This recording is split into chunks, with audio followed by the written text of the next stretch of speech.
Okay. Hey, everybody, we're live. Anything that you say or do can and will be used against you. and will be captured by the recording. Okay, so I have to retool for a moment. You don't have to say anything. No, I say, welcome everyone to the meeting of the Nantucket Historic District Commission. Let's see, today is Tuesday, March 29th, and it's 5 o'clock. Present. Yeah, yes. Oh, Diane. yeah. Oh, thanks for mentioning. Okay, so present in person at today's meeting are Val Oliver, Abby Camp, myself, John McLaughlin, Carrie Thornwell, and present on Zoom is Diane Coombs, who is now muted. But so those are our members so far. Hopefully I didn't miss anyone. Now I'm supposed to say two things. One is, if anyone in the audience wants to record any portion of tonight's meeting on their own equipment, please let us know in advance or we'll be in violation of RICO statutes. And what was the other thing? There's some other thing. We're adjourning early at 7. No, not that. I can't remember what the other thing is going to get me into trouble. Okay, so An official pen. yeah, official pen. I guess the first thing to do is to hey, Diane. Yep. Okay, so you are unmuted, but we can barely hear you. Can we turn Diane up a little bit? Yeah. Okay. Want to make sure you're on because our first thing to do is to have a motion to approve today's agenda. So moved. Motion to approve. Diane beat you to it. Now, do I need to do roll call? Does anybody know the answer? I do not need to do roll call. All those in favor? Yes, you do. Wow, I'm loving this. sorry, Ray, What? you do. Oh, You do. I'm sorry because Diane is remote. You Yeah, have yeah, to do got okay. do roll call. Sorry. No, that's okay. Okay, so on Diane's motion, Val, Aye. Abby, Aye. John, Aye. Diane on your motion. Still need. Aye, and I hope this is the worst thing I irritate you with. Sorry. Didn't hear you.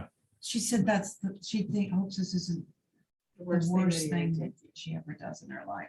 Oh, but so you did vote in favor of your motion, as do I. And Carrie. Well, this is Okay, 5. so- 1, 2, 3, 4, 5. Oh, right. Yeah. So Sorry. no, No. don't go home. Don't go home. Okay, so that we have an approved agenda. Is there any public comment at this time? There's nobody here. Ray, Yes. this is Terry. If I Yes. could please remind everybody to diligently use your microphone, watch over noise, excessive noise with paper, and over talking. I had a specific request via email from one of your many fans to please remind you, watch your extra noise, and please speak clearly into the mics. Okay, great, Terry. So if anyone is not coming across properly, just let us know, okay? Will do. Who that person is so that we can rectify the situation, okay? Thank you, Terry. Okay, so no public comment. Let's see. First thing we have up is signs. What can we say about the signs, Esmeralda? We had a sign meeting this morning at Mhm. 9 a.m. Numbers 1, 3, 4, 5, 6, and 7 were approved per the sign council. And Okay, you can hold that right there. Okay, so folks, the story is that all of the signs listed of the 7, only number 2 was not approved. So can I have a motion to approve signs 1 through 7 with the exception of 2. I make that motion, Thank you, Mr. Val. Chair. Thank you, Val. On that motion, Abby. Aye. Thank you, John. Thank you, Diane. Aye. Very good. Val, on your motion, Aye. and I'm in favor. Okay, so that's all the signs except for 2. Now, what happened with number 2? Held for more Held for information. more information. Okay, can I have a motion? Motion to hold number 2 for more information Very per the good. sign advisory So committee. Val has made a motion to hold sign number 2 for more information. On Val's motion, Abby, Aye. John, Diane, Aye. Val on your motion, Aye. and I'm in favor. That's all the signs, folks. Now we're going to get to consents, and we're going to have a couple of roadblocks here. I'm So- out. So Val's out, Carrie's out, I'm out. Well, that still leaves Abby, Diane, John. And unless one of those 3 people cannot vote, that would be you do have a quorum. So Abby, can you chair this? Absolutely. All right, and so your board is yourself, Diane, and John on the consent agenda. Okay, Diana. Make a motion to approve the agenda. The agenda. Consent with conditions. no, just consent, straight up Oh, consent. just consent, right, sorry. Yeah, thanks, Diane. On Diane's motion, John, Motion to approve all the consent? Correct. Okay, yes. He's in. and Diane on your motion. Diane, on your motion? Yes, yes. Yes, and I'm good with it too. Thank you. Very good. Thanks, Abby. Okay, now we have consent with conditions. Val is off, so Carrie, can you stand in on this one? Yeah. Okay, motion somebody? Motion to approve consent with conditions. Motion to Right. approve. Oh, you're too late, Diane. Abby beat you to it, but are you in favor of Abby's motion? Diane? Aye. Diane? Yes, here I am. Thank you. You're in favor of Abby's motion to approve? Yes, absolutely. Thank you. John? Aye. Thank you. Carrie? Aye. And Abby on your motion? Yes. Aye. Okay. Oh, and I'm Can I in ask- favor. Yes, go Can I ahead, ask you Diane. a question? Of what- course. In heaven's name is a soak pool. A soak pool? Yeah, number 4. Okay, On a soak consent with pool con- is more than 501 gallons, less than 760 gallons, over 200 square feet, but less than 215 square feet. Does that make any sense? Wow. I'm just kidding. I made all that. up. It's more or I less have the no same idea. as the It's not uh, A the spa. spa pool. Yeah.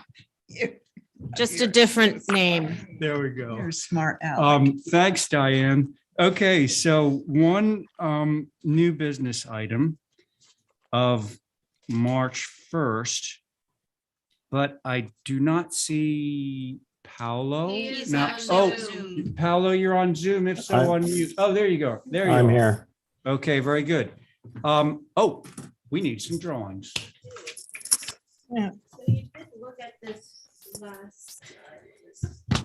Yes, and it was held for the formally approved plan. Okay, so Thank you. Paolo, He Yes. sent it. I'm gonna tax your memory here. Yes. Do you remember who the sitting board was for you? Ooh. I know you were on it. Oh, I know, never mind. We got it. We got it. Don't worry. We got it. Okay, so just want to get this right. So this is 1 Caroline Way. And the board is comprised of myself, John, Diane, Val, and Stephen. Oh. Now, The revisions and they're on the board, excuse me, that's already approved submission for that oh, one, Carolyn. yeah. Okay, now, Paolo, Yes. Stephen is, oh, actually, I was gonna say Stephen's not here, but you do have Carrie. So Carrie can sit in and you have a 5-person board, okay? Great. All right, very good. So you submitted the approved stuff, right? Correct. It's right behind you. Okay. Now, is this looks the same as what you've submitted other than the location, correct? Other than the location, it's exactly the same. Okay. I think everybody remembers this one. Discussion.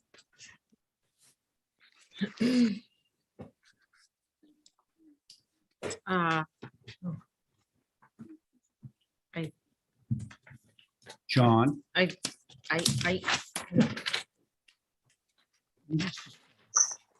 guess our only discussion is really the location because right. it's already been approved in this form. It That just would be seems so fair. darn large with everything else over there, but if it's already been approved, we don't have anything to say. Okay, so, but you're okay with the change in location? I guess so. Okay. Let's see, who else do we have? Diane, you ready? Yeah, I'm ready. Okay, It's where the bubble goes all the way around, not where that ankle of the middle of the pool is. I don't know. I thought we went through this last time. I think it's large. It's, at least from the drawing, it looks like it's wider than the pool. If I had to be able to say something about the shed, I think it should be brought down to at least be the size of the pool, if not less. so Diane, I'm sorry to interrupt, but I'm gonna remind you of something. So Yep. the last time we reviewed this, it was in question whether the pool cabana shed, whatever we're calling it, was previously approved, and it was. So Oh, that all right. document is shown on the screen on Zoom. So the only thing that we're reviewing right now is the change in location, not the Yeah, well, size. Okay, well, I proved the location. I don't know where else it can go. And of Just course, the bump. change in location just had to do with the change in location of some of the other things on the site. So kind of made sense. Yeah, Okay. right. All right. Thank you, Diane. Carrie, you Yep. ready? Yeah, I don't have anything to say simply because it's been approved in the location. Right. It's fine. Okay. Thank you. John. You good? You're okay with the application? Okay. Val spoke, Diane spoke, John, Carrie. I'm fine, I can't argue with a very minute change in the location of the building, so I'm okay. Can somebody make a motion? Take a motion to approve is submitted. Sorry, John beat you to it, so I'm going to take John's motion to approve. On John's motion, Carrie. Aye. Thank you. Val. Aye. Thank you. Diane. Aye. Thank you, John, on your motion. And I'm in favor. Motion carries. Okay, thanks, Paolo. Thanks for you. getting us the information. Yep. Okay, Matt McEachern, come on up. Enjoy the new live format. Well, it's hybrid. It's hybrid, I just wanted but to see you. we I'd prefer you rather see you being. all in person. I miss What? you. We miss you Come too. right down. So- Yeah, so I'm getting a little misty. I know. I'm Um, gonna cry. I'm not gonna cry. Wait, I forgot all about this passing the paperwork thing around to sign. There you go, John. Okay, so Matt, you've approached the bench. That's good. We got 1 Cambridge Street. And it's myself, Abby, Diane, Val, 1, 2, 3, 4, and Carrie. Okay. Okay. I think we have, I think Eric's here as well. And we had sent him the plans prior to the meeting, so he's had them as well. We sent the plans to Eric McKechnie, who's one of the Yes. abutters who's interested in the project. So I think he's here to speak as well, I'm sure. Oh, okay, thanks. so- Yes, he is. Okay, we'll get to him in a moment, but go ahead, Matt. Okay, so I think if we go to sheet A 2.1, which is the front elevation. And so we obviously have this conflicting property line issue. And so we had to change the building footprint. And that's why you've got that little jog forward. Every inch counts for us. So that just to kind of backtrack the last time you saw this, we had a full 2-story. We actually had 3rd floor gable dormers, heard everybody loud and clear, basically dropped it to a 1.5 stories. And I really love the way that it turned out. I think the scale wise fits, it works in the 2nd floor program. We don't have any 3rd floor program, but that is what it is. But I think in terms of the 2nd floor, even with the 1.5 stories, we still get a decent floor plan, and it works for our program. Like I said, we don't have the 3rd floor, but it is what it is. The other thing that we had done is really take to heart some of the comments that the neighbors, their concerns about the operation of a restaurant. So just to give you what we've been working on is basically the idea of like a tavern, something really small, no more than 60 seats. There's a like a really small bar area in the back, and then the front side would be informal seating. The menu would be very, very small because it's just not a big place. Yep. Now, I understand this might be a concern of the neighbors, but I think, aren't we getting into some sort of zoning stuff rather than HDC? It does, and you're 100% correct. The only reason I give you that background is because some of the changes that we're presenting to you tonight are a direct result of some of their concerns. So to explain the architectural changes that we've made. You mean of the ZBA? Of the building itself. Like, so so for example, on the, let me just see here. On the east side of the building, for example, we're proposing to add a small 1-story bump out shed and a covered roof. And that's on the next sheet, if you want to look at that. Actually, I think these are the drawings from the previous submission. So I think we had submitted newer drawings. Oh, no, there it is. You guys have it. I have the old one. All right. Sorry about that. So if you look at the, thank you, Holly. Sorry for doubting. So if you look at the east elevation, Mr. Chair, so the reason I gave you that background is the couple things we did is we are showing the hood vent. Yeah. That's number one. And that is to code. And we placed that in the furthest away from the McKechnie's, but then also the furthest away from the 3 streets. So we don't have a ton of options here, but you can see it's actually shorter than the existing chimneys, which are historic. So that's number one. Number two, we are proposing to add this small bump out, this shed bump out, and then extend that roof line all the way over to the bay massing, if you will. And the primary purpose of doing that is so that we have a place to actually put the trash behind that vertical 6-inch cedar fence. The roof actually prevents the McKechnie's from having to look at it. And so it was basically just a direct response of saying, okay, how are we going to handle trash? And this was our solution. And then the other thing is with the extra square footage, although it's tiny, it's less than, I want to say it's somewhere in the range of 100 square feet, something like that. It's a bump out, really small bump out, gives us a little bit more breathing room for storage inside the shed. So basically trying to keep everything contained and out of their view. So I just want to give you that background in terms of the bigger change here is we dropped it to 1.5 stories. Again, I would say that the McKechnie's building is 32 feet, maybe a little bit under that.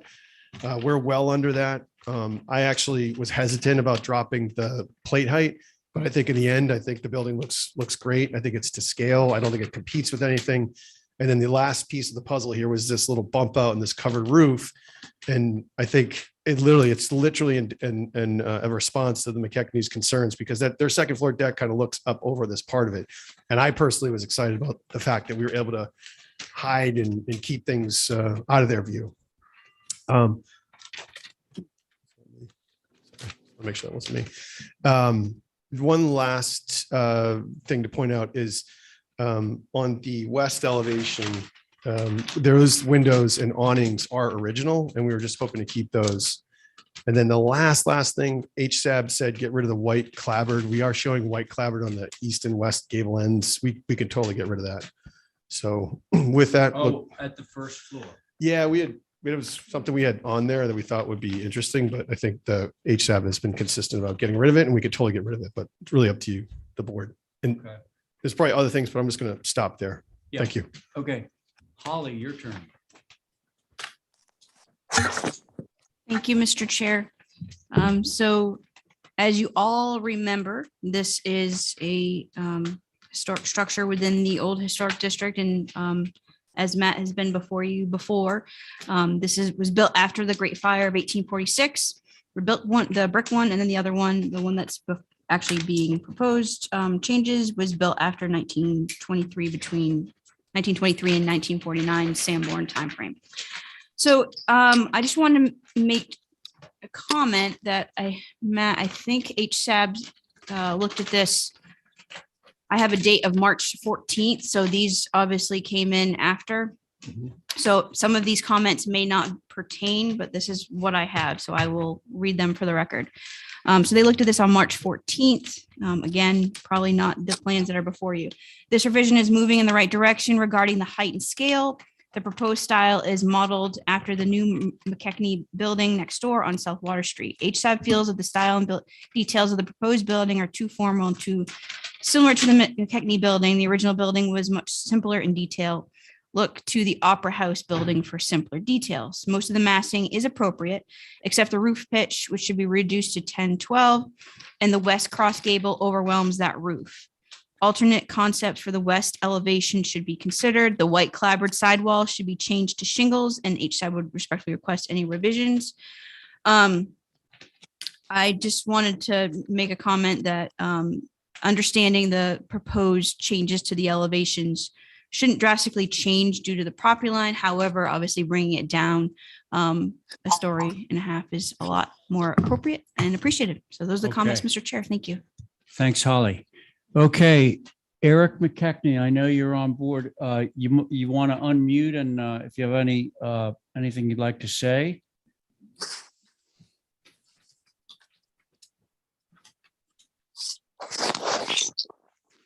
I think Eric had some technical difficulties last time, but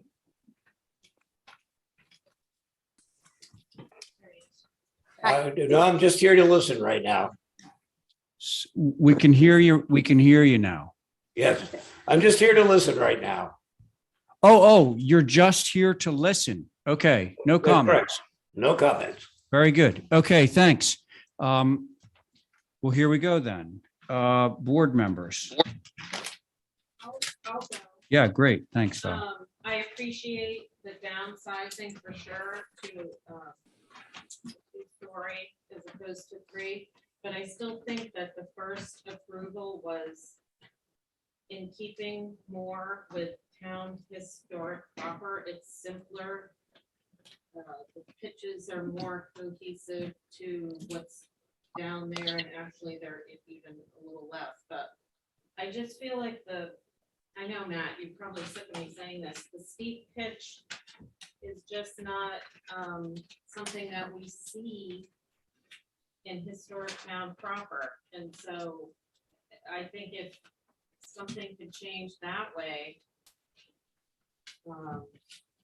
it would probably be fine. But I did like the simpler facade that sort of blended in with all buildings on Main Street. The changes are appreciated, though. Mr. Chair, if I could just point out one thing on that, to Val's point, that first floor banding is pretty much stayed the same. The only thing is we shifted that door, just as a small point. The banding? Well, Well, I know what you're entablature talking above. about, but did you discuss the banding? No, I was talking about the roof pitch. Just the overall facade. I was just saying that from the first floor street front is basically the Yeah, same. but the roof itself is. Gotcha. What I heard was that you think that the steep roof pitch is not a downtown Well, sort we of don't thing. see that, except there's been a few new places Right. that had that, and I feel like we're kind of changing the vernacular, but see what everybody else I thinks. hear what you're saying. Okay, who would like to go next? Thank you, Val. I'll go. Thanks, Diane. Go go. ahead. Yep, go ahead. I agree with Val on the pitch of those roofs. I can't think any major building downtown that's got that facade on the front. I, however, very, very, very much appreciate it coming down to a story and a half. How tall is it now, Matt? I can give you that 1 second. It's low. 20, 26, 20, 10? 27 feet high. 27 feet. Thank you. 27. Well, that is a great thing. I don't mind the facade of the north elevation, the first floor. I don't know what you can do about bringing the pitch of the two gables, the gables and the little shed and the little dormers to bring it down. The one over on the west elevation is a 12.7. Maybe I don't know that a dormer like that should be on the facade. I like the west elevation. I think those windows are good and it fits in with sort of the other eateries that are downtown. It looks like it's been there for ages, I think. So that is good. What about is that the east elevation? I've lost it over there. That's the west. Let's just take a quick look at the east.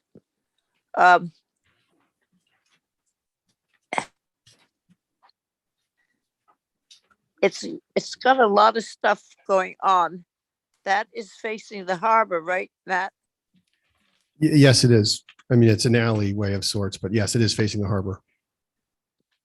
Through you, Mr. Chair. I don't have a problem with the second floor windows there. Actually, there are a lot of old historic houses that have that. And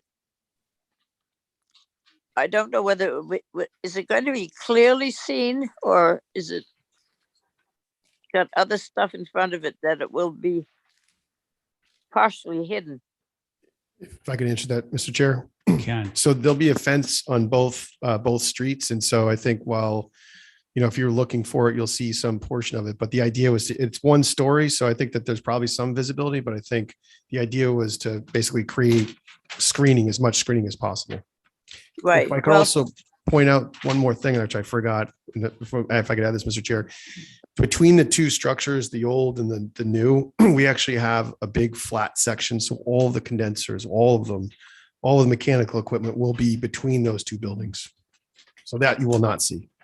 Okay. Well, I saw that. I thought it was smart. Yeah, that's good. I think it's come a long, long way. That I think that it's with the gables. I don't know what you can do, but I think the major use of the building is much better, and I don't have, with the exception of those gables, saying something is terrible. So that's good. Thank you for all that work. Okay, Diane, thank you for your comments. Abby. You ready? Yeah, I'm just pushing the button. So I'm just going back and forth about the north elevation, which I think is going to be the one that's mostly viewed. And although I agree with Val, I like the simplicity of the old one. It's just simpler, and it reminds me of some of the other houses on Main Street. I mean, buildings on Main Street. I did sort of toying around with this clapboard on the first floor on the west elevation where you've reused those old windows. I think that's so great.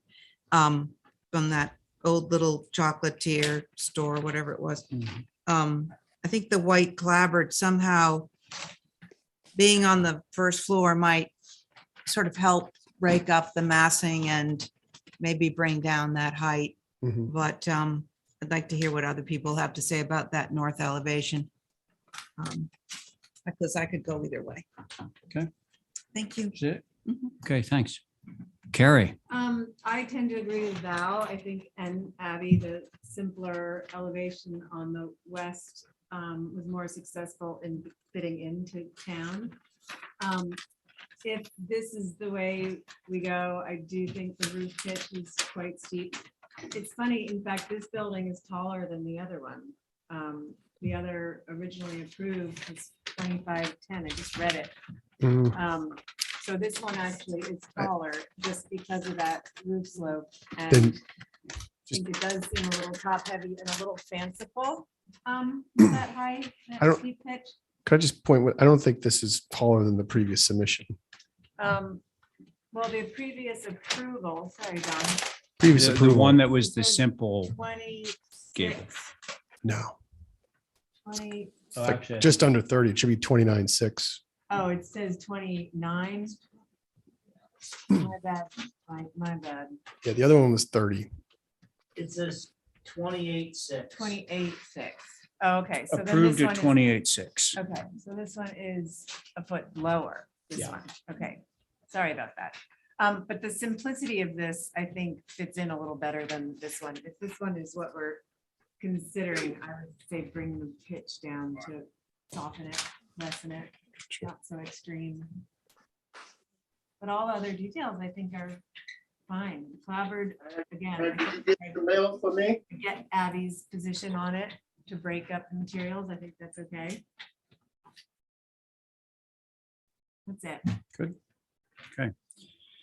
So Matt, I agree on the, I'd love to see a slight reduction in the formality of the trim package.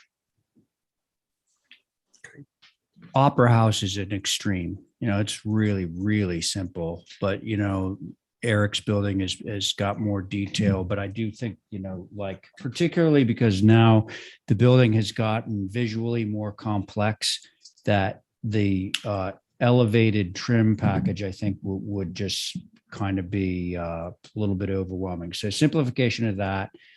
I agree on the clapboard thing. I actually think that it would break up the elevation. So I'm kind of in favor of it rather than it being monolithically shingled. With regard to the roof pitch, I understand it. Oh, by the way, I should have prefaced all this by saying I really, really appreciate the changes and the scale of the building coming down dramatically. Thank you. No third floor. So the steep roof pitch thing, I mean, I could sort of see a scenario where, the eave went up and the ridge went down by reducing the roof pitch, which would actually give you more room on the second floor and result in a less tall building at the same time, but also by satisfying, I think, fairly unanimous, we won't call it concern, but observation that steep roof pitches downtown are few and far between. So I think that you might be able to work that somehow. I also think on the west elevation, that gable that almost kind of like it's almost like a cross gable sort of arrangement, maybe a shed, maybe, a narrower gable, something, because right now it sort of dominates that very narrow facade. Got it. Those are my comments. I have a question. yeah. Sorry. Matt, there's a 1.8 between the second floor and the attic floor. Is it modular? No, it's the finished floor elevations of the brick side are different than that of the new side, if you will. We can't really change. We don't want to change the existing floor elevation of the older portion, and we're making the new section accessible. So, and there's also like a floodplain issue as well. So the floor heights they don't actually line up. Oh, fact, it wasn't first floor though. It's between floors. I think Between she's the talking first about the and- second first and floor. Second Second. floors don't line up either. Oh, Yeah, and yeah, okay. they're just at different. So you're saying that it's like this. So if you go from here down to here, it's Yeah. 1'8". Okay. Yeah. I was And just curious. there's no connection between the second floor of either structure. There is some second floor space, quote unquote, in the older brick section, but it's just going to be used for like storage. Right. Okay. Good. Okay, so Still it doesn't sounds like have we're the really rest in close there. on this, Matt. Thanks for the changes. I think we all agree they're definitely a pretty vast improvement.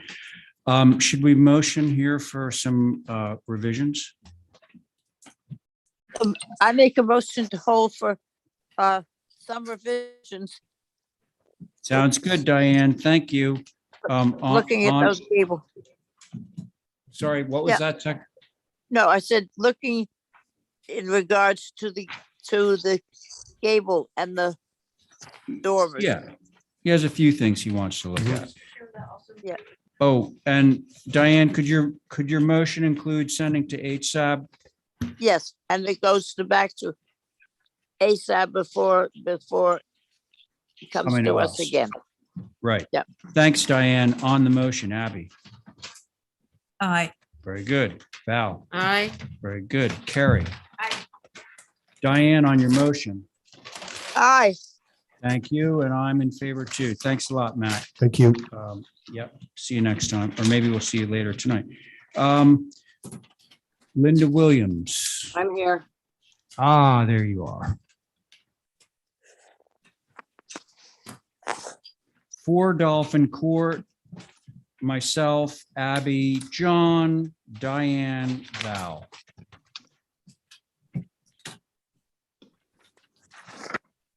Are these the revisions? I hope so. I hope so. They're They've not, been we're in. skipping them.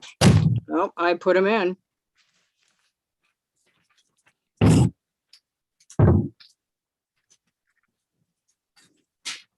They've been in for a couple of weeks. I can't tell until I get to the actual plans.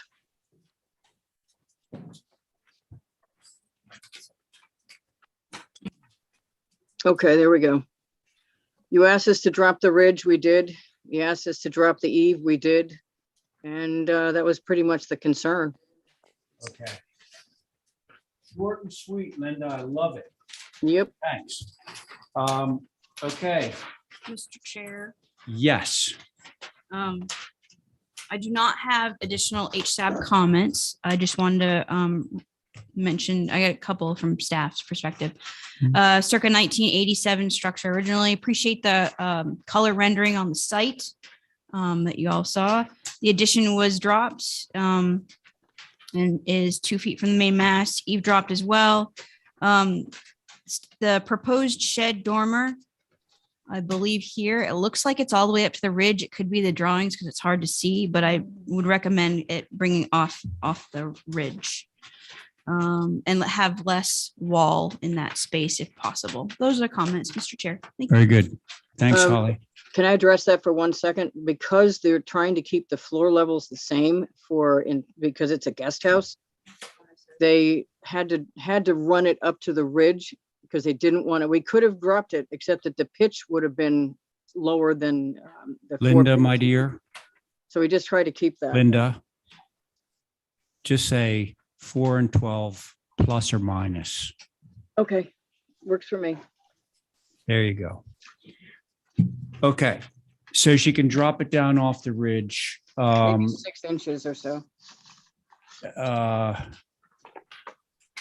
Who wants to start? I will. Thanks. I will. Test, 1, 2. I appreciate the changes. The only thing that kind of bugged me was the windows all lined up like perfectly. Like in the dormer. Well, all the way down on, the rear you can't see, but the front. And as much as this is going to, I don't know, not agree with some folks. I don't mind if dormers go to the ridge. They're dormers. Love it. Some of the old houses have I don't either. Love it. I'm not allowed to say it as chair, but I don't mind either. Okay, thanks, Val. Diane, were you about to say something? I on that addition with all the Yes. windows lining up in a row there, I maybe I would like to see them broken up. I would like to see maybe the windows on the first floor widened enough so that they go out to the middle of the window up above. And maybe the top ones go in, not become mold, of course, but to come in closer so that that just doesn't seem to fit in with the rest of the building, having them all like that. And that's how I would think would be an easy way to separate them and not change the interior very much. Okay, Yeah, okay, we can't do that, but because they're different rooms and we've got a handicap access. hey, Linda, hang on. Okay, so Diane, you've said your piece? Yeah, I Very good. appreciate the rest of the work. It's just, it's how it looks on the outside is our concern, not what's inside. Okay, Right? let's see what the remaining board members have to say. So I'm going to let Abigail start. Okay, so I'm the 2 and 2 lining up there is a little bit regular looking, and I'm a regular gal, and I'm saying it looks too regular. So, but I think maybe you could put a third one in there, much to Diane's chagrin. In the dormer? In the dormer, and make it sort of, but I would be in favor of dropping it off the ridge line just a little bit, because I think it just looks cheap. Yeah. I think well, if you drop it a bit, it it's looks easy much to more do. custom. It's very easy So, to do. thank you. So your only concern is the too rigorous alignment and the ridge. Thank you, Abby. John, it is your turn, sir. You are on it. You're on it. Okay.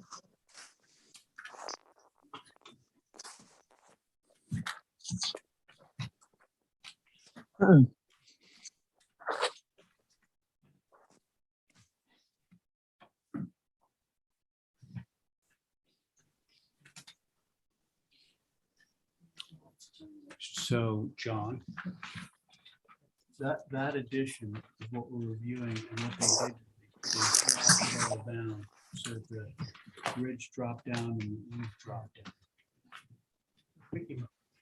Oh, yes. So close. Okay, thanks, John. Hey, Linda. Yep. What can you do for us to break up that very rigid sort of vertical thing that I think basically everybody has concerns with? I love the idea of adding a third window in the dormer. I can do that. I can't really change the ones below that because there's a hallway. I'm not sure. My own view is that I don't think that they're going to be visible, given all Okay. that documentation that you showed us from Yeah. Easton Street. You can't see the right side of the building at all. So just that left corner. Yeah, but there's a so, handicap access in there.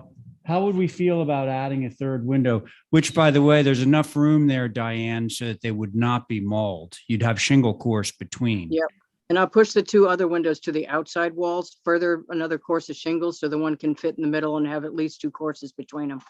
Are you talking about the ones on the first floor and the second floor, and the No, dormer? just the dormer. You're only going to see the left side of that dormer, that whole thing anyway. I'm not sure that you need to do that necessarily, but I think, Didn't you want Abby was another window in the dormer? what? Yeah. Didn't you just suggest another window in the dormer? Yeah, that's, Okay. isn't that what you were saying? Adding it? Yeah. Yeah. Yeah. Linda, I would- think you're about to get a motion here.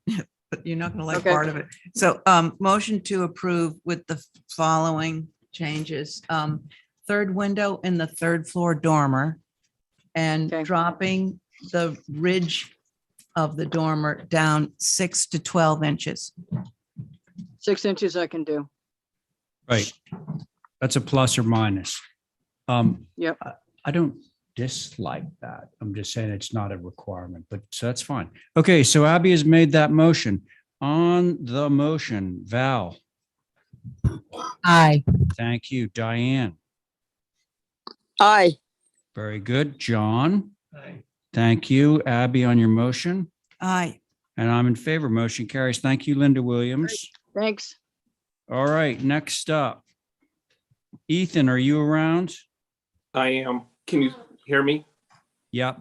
Okay.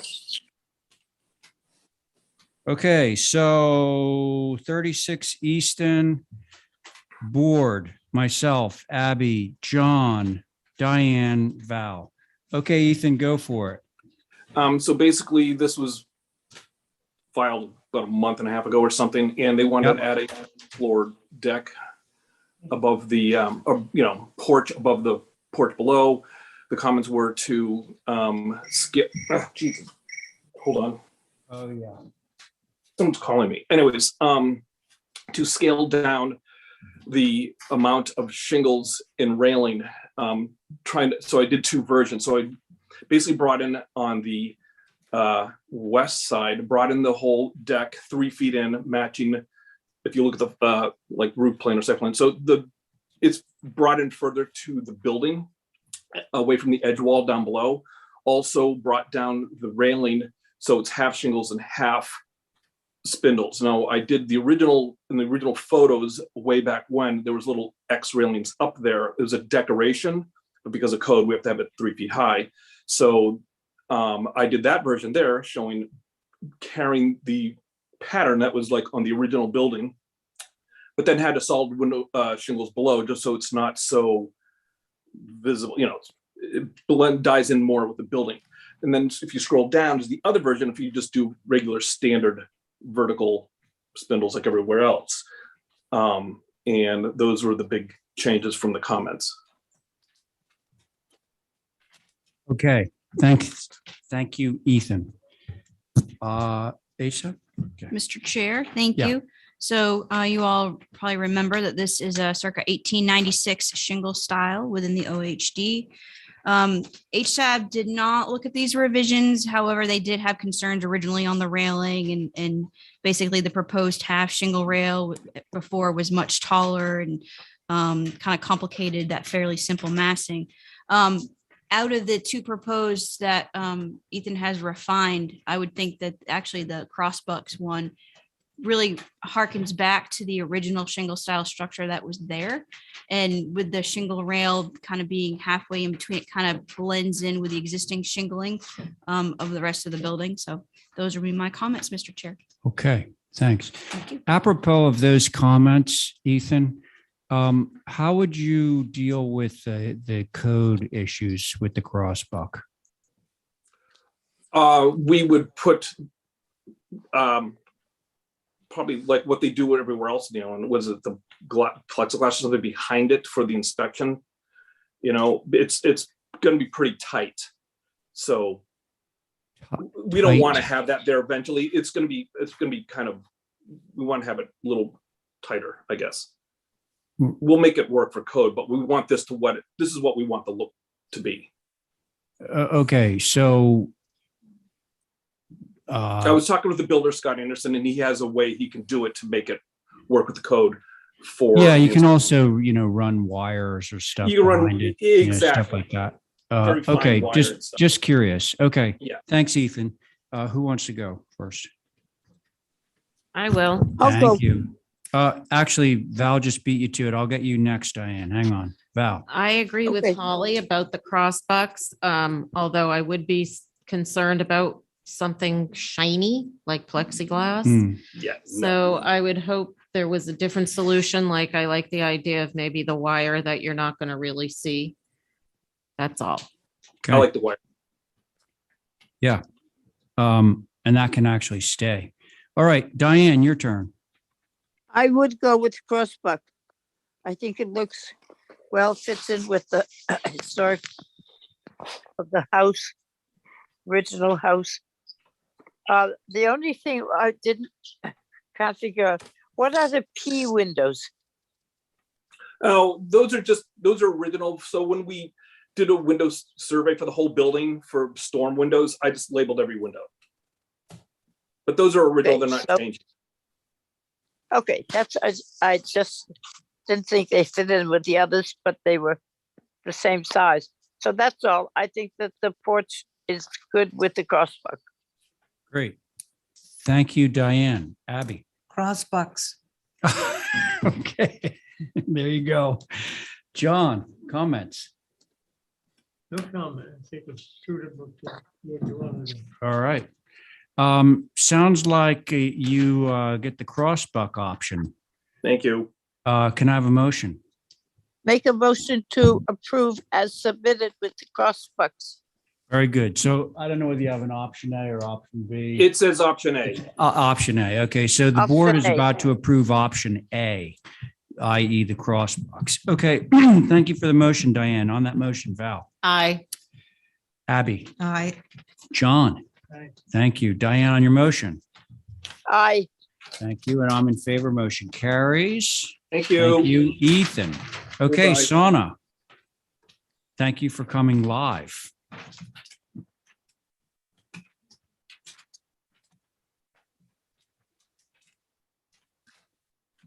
Okay, let's see here. Oh, okay, I'm gonna need some education on this one. It says board to be, commissioners to be added. This is for you, John.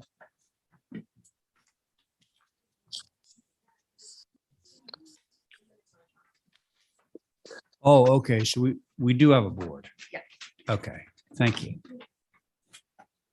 Okay, this is 13 Fayette. The oh no. Okay, the board is myself, Abby, Stephen, who's not here. No, he's here. He He's is? trying to get on. Yeah. Stephen, are you with us? Yep. Hola. Oh, fantastic, because Jesse's not here. He was also on your board. He's not here. Carrie, so you have a 4-person board as opposed to a 5. And I'm not on it. You are You're on not. it, Abs? It said recused Oliver and Coombs. Oh, because it's on Fayette. Okay. Oh, right. Okay, Sona, you want to walk us through it? Yeah, so it's been a little while since the board has seen this, but basically, originally, we had done a very large dormer, 16 by 13 feet. And That's the last one. the board had expressed that that was way too large. So we went back and now we offset it to one side and shrunk the roof walk from 12 foot, from 16 to 12 and the side from 13 to 8 feet. And I know Stephen had asked for some examples of buildings downtown that had roof walks on the side, and we did find a few. And you can see it on the first sheet of, yeah, right there. So we have 15 Main Street, which is at the bottom of Main Street, has the dormer off to the side. 26 Washington, which is the building next to Mariah Mitchell Aquarium. That has one off to the side. 34 Union, 80 Orange, and then 51 Union, which is the building right across from 56 Union, right there at the triangle parking. So that is what we did. Okay. That's it, Sona? Yep. Thank you. Thank you, Mr. Chair. So this is a infill structure within the old historic district. A nice one at that. And HSAB did take a look at these revisions on March 14th. They asked, is the chimney remaining? HSAB would prefer to see the roof walk centered on the ridge and without a skirt, as you would expect on a house of this style. All materials to be kept all natural to weather, and HSAB does respectfully request to see revisions. I would be remiss as your preservation planner if I didn't point out, building with Nantucket in mind, that it should follow the traditional design and construction. And roof walks per building with Nantucket in mind, page 84, excuse me. Roof walks should follow traditional design and construction. The following recommendations apply. Clear expression of the roof slope should not be obliterated. Skirts or solid aprons under the platform generally are not appropriate. And access should be from a traditional hatchway or scuttle with a wood cover. Because roof walks were historically found on houses of 2 or more stories, they are not appropriate on 1.5-story structures. I just wanted to read into the record. Thank you, Mr. Chair. Thank you, Holly. Hey, Sona, Yeah. 2 things. One, there was a question about whether the chimney was remaining, right? It is remaining. Okay. Yes. You won't be able to see it now because of. Because it's annexed by the Yeah. roof wall. Was there a reason your prior submission had it centered and now it's off to the side? Well, we need to be off to the right side to be able to access it from that third. Oh, floor I area. see. So in order to So get it smaller and to still get it be able to smaller, then I do can't that. access it. If it's Got it. smaller and centered, that's why we, Oh. I mean, we I we understand. might be able to. I just don't see. I it's understand not gonna the be rationale. easy. I just was curious. But as far as the skirt below was horizontal before and now it's vertical and the original board had expressed that they didn't like it horizontal. So we Correct. did do it vertical. We can do it open if that is a deal breaker. Oh, you shouldn't have said that. Everybody's going to glom onto that. Watch. Sorry. It simplifies the process knowing what the end game is. Okay, so We'd rather have the vertical. that- obviously. Thank you, Sana. Okay, who wants to start on this? I'll one? go. Oh, Stephen, you can go. Ta-da. Thank you, Mr. Chair. Can we go to the first set of drawings? You mean the prior or? There you go. Yeah, just center those up. So I appreciate the downsizing. I appreciate the imagery. I think you've demonstrated this is appropriate. It's certainly appropriate to have a roof walk for the style of the home. I think the skirt's got to take a hike. And if the chimney's staying, you're going to need to be 2 feet above the roof walk.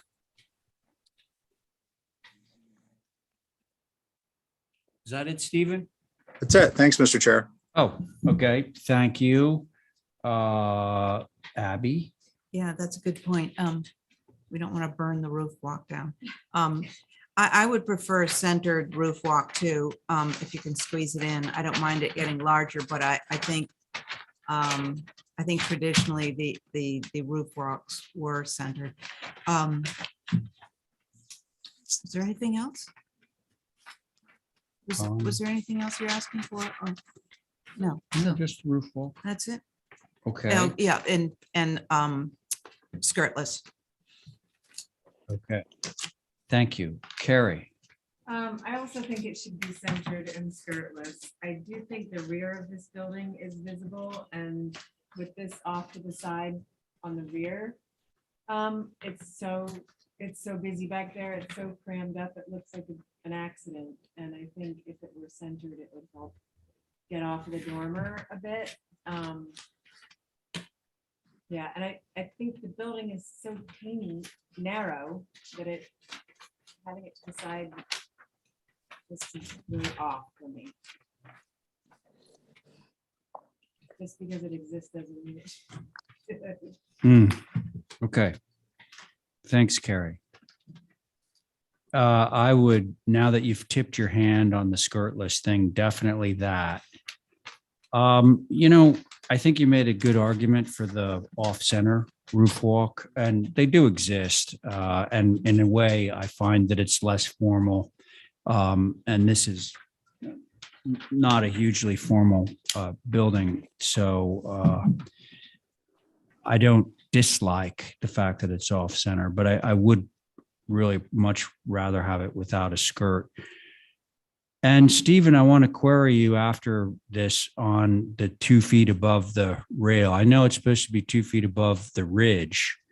Because I'm guilty of like all of my chimneys are basically flush with the top of the roof walk. I think You the don't need local. to answer. No, I'm happy to. I think, Okay. I mean, I don't want to mix things, but I think the local building inspector's interpretation would be that it's a flammable element within. Do you mean Stephen Welch? I believe I do. Now that you've put a finer Okay. point on it. Well, I don't want to argue with the local building inspector, so I'll let that one drop. Okay, thanks. What would we like to do, kids? Want to move for some more revisions, perhaps? I'll make a motion to approve Oh, centering the roof walk and not having a skirt. Okay, Oh, Either that or staff approval. well, no, her motion is through staff. Yeah. But now, as I understood it earlier, that it had to be off center because of It's the gonna be access. difficult for us. Leaving it the 12 feet and centering it. Yes. Like if we could have 14 feet and center it. How would you feel about that, Abby? See, it was 16. She went to 12 and off centered it, but she could actually get up into this thing if it went to 14, centered. Why can't you get up into it? You've got a whole attic space. I don't Well, think if I you, quite understand the. If you look at the third floor, the way the stairs come up on the left side of the building, so we have to have any sort of furniture in that room. It has to come up over next to the, can I approach or? Yeah. I'd be okay with 14. Mine's 12 and it's. So Yeah. it's just coming up here, we need to have it like over in this corner, because if we push the bed here, you can't get into the bathroom. Look at 16. No, it's the way that. It's the going roof down to comes down, 14. There's Yeah. just no way to. Losing a foot and To get up and there. skirt. Yeah. And the skirt. Yeah, Just no the slope. skirt. Center of the room. No If skirt. the center in the room, then there can't be any bed or anything in the room, which, I mean, You can't Sonny. do Pull down ladders. Oh, sorry. in the rafters. Can you do a pull down? yeah, it's gonna have to be a pull down. Right. so Yeah. it can drop in. So, but right now, I mean, this is where the bed is here. Because we can't push the bed over here, because then you can't get into the bathroom and you can't push it towards the stairs. So the bed kind of just ends up centered in that room. Okay, so I was going to Maybe- modify my motion to say that it could be 14 feet wide.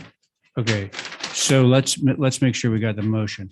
The motion is to approve through staff without a skirt, centered, Mhm. and 14 feet wide. Is that it? Correct. And chimney to code. That'll get you Stephen's vote. Okay, that's Abby's motion on, you're not on this one, John. No, you're not, friend. You're not. The one below that. So that's Abby's motion. On Abby's motion, Stephen, Aye. thank you. Carrie, I. thank you. Abby on your motion, and I'm in favor. Motion carries. Thank you, Sona. Thank you for working with the board. Okay. There's this. You were on that. Okay. So this didn't have a list. Ooh, good Yeah, it just heavens. wasn't on there, so You're on this next one. Thanks. All right. Oh.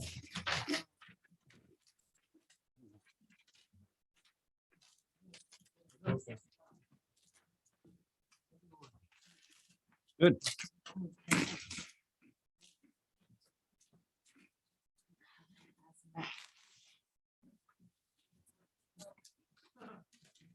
Okay. Brooke. Brooke's here in person. On his 27 Ellen's Way, sorry. Yay. Myself, Abby, John, Diane, Carrie. Okay.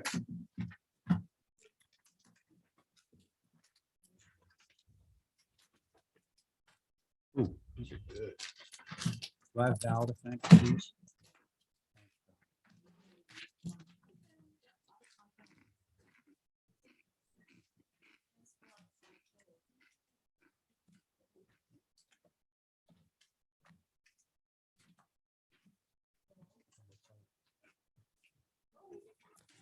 So the previous submission you can see on the screen and in front of you had the cross gable appearance, and the eave line was continuous across the front. I dropped the eave lines and I put in a simple shed dormer, and also made the windows proportional in terms of fitting that space, and basically did what you asked. So hopefully you agree. Okay. Thanks, Brooke. Who wants to start? Very good. Thanks, Abby. I'm fine with it. Okay. Carrie? It's good. Now I, now I want a third window to help drown that piece of floor. Oh, that, yeah. Yeah.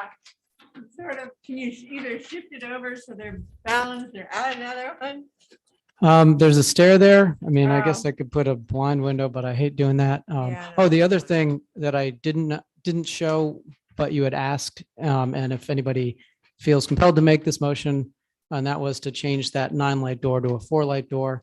But that was it just struck me right now. So, but you know, I guess I can add a window. I actually kind of personally like it without the window. I feel like it helps balance the length of the building, and adds a little bit of visual interest. Well, let's see if that one's is in Probably play. plant something in front Yeah, of it. we'll put it a trellis. We'll put it a trellis. A little bush or a little nice little tree. Okay. Is that it, Carrie? Yeah. Okay. Thank you. Diane, your turn.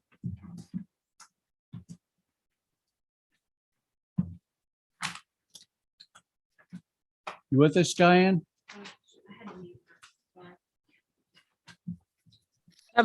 They keep muted.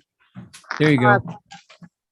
I would like a third window, but if it's in a staircase, then I would go like for the trellis going up there. Or something. I don't mind. I don't know. That 9-light door doesn't really bother me. It looks like a side door. So, and it is a side door, isn't it? It is, and I agree with you. Yeah. So that's what, otherwise I think it's good. Good. Okay. Thanks, Diane. John, your turn. 27 Allen's Way. Mm-hmm. I think I know that. See the overhangs on the ends of the each end of the comma. Mm-hmm. It's awful heavy. The way they So- climb over both of them. This is a previous, and the one he's doing now is here. Did I just- Yeah. Oh, sorry. Okay, he's here. talking about the overhang being, so. Oh, Have you already got a permit for these overhangs? Yeah. It's like every Yes. single building out there. yeah. Okay, my only question. Okay. I'm good with this. Oh, how about some lattice? Trellis, yeah, lattice would be great. Trellis. Yeah, trellis. Trellis. Okay. Yeah, trellis. Make a motion. Okay. I make a motion to approve as submitted with a trellis made on the west elevation next to the 2 windows on the first floor, and that's it. Yeah, great. That's through staff, right, Diane? Yes. through Okay, staff. very good. On Diane's motion, Carrie. Aye. Thank you. Abby. Aye. John. Aye. Thank you. Diane, on your motion. Aye. Thank you. And I'm in favor. Motion carries. Thank you, Brooke. Thank you. Okay, Ethan? Mr. Chair, Yeah, just a brief comment, if I may. yeah. Ellen's Way, no offense to Ellen, but I don't know if any of you have had the occasion to be up that road. Brooke has done a marvelous job. I think it should be informally referred to as Brooke's Way. Okay, so let's add that as other business. We can't deliberate on this now, so we'll add it as other business to change the official name of Allen's Way to Brooks Way. And be in hot water with the select board. We'll take it up next Tuesday. Okay. Okay, so now we have Ethan, and Ethan, oh, there you are. Here I am. Okay, 21 Bank. Oh, Abby, you're chairing this one. Okay.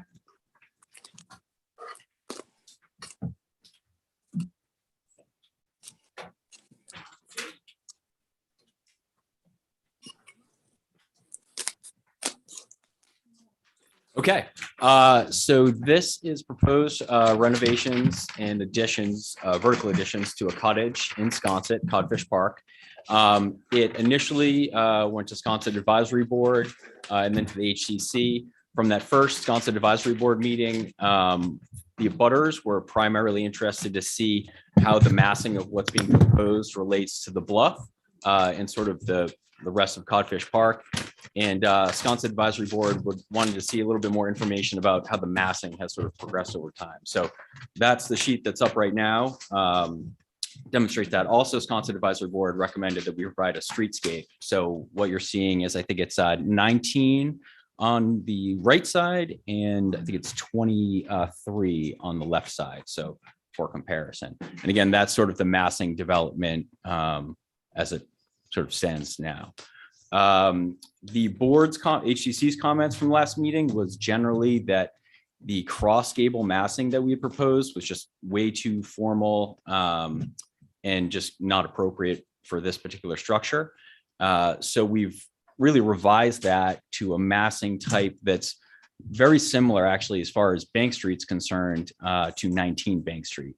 Again, you can sort of see that on the initial page you were looking at, but it's really this kind of 1.25 story mass with a detached shed dormer in the front. From a height standpoint, we're really trying to match 19 as much as possible. Granted, we've got a little bit more modern construction, so it's a little bit taller, but I think we're about 19 feet from Bank Street to the ridge, which is no small feat. Let's see. Yeah, so it just, and also while you're looking at this, obviously we've got the existing, the previous submission, and then the current submission for comparison. So this elevation faces the inside of the yard. Granted, the second floor will be visible, but everything that's essentially happening below the eave line is going to be limited visibility. There's a pretty extensive, mature privet hedge that rings this whole property. So there's just very limited visibility below that eave line. I think that's pretty much revisions. Look forward to your comments and questions. Thank you. Great. Madam Chair. Yes, and I also have Sconset Advisory comments as well. Sconset Advisory took a look. Again, this is a circa 1938 structure within the Old Historic District of Sconset. Sconset Advisory took a look at this on March 14th. Then there were public comments as well, and I believe that they are here this evening. Public comments were concerned about the bulk feel of the addition in relationship to the original building, dismayed generally by losing the original feeling of Codfish Park little by little, yet one more house has coming out of character with second floor additions. It's time to stop. SAB's comments and concerns. Appreciate the more sensitive treatment from the first submission, but it is still a far departure from the existing. Hate to see another 1-story house go to 2 stories. Time to say no, especially second floor balconies.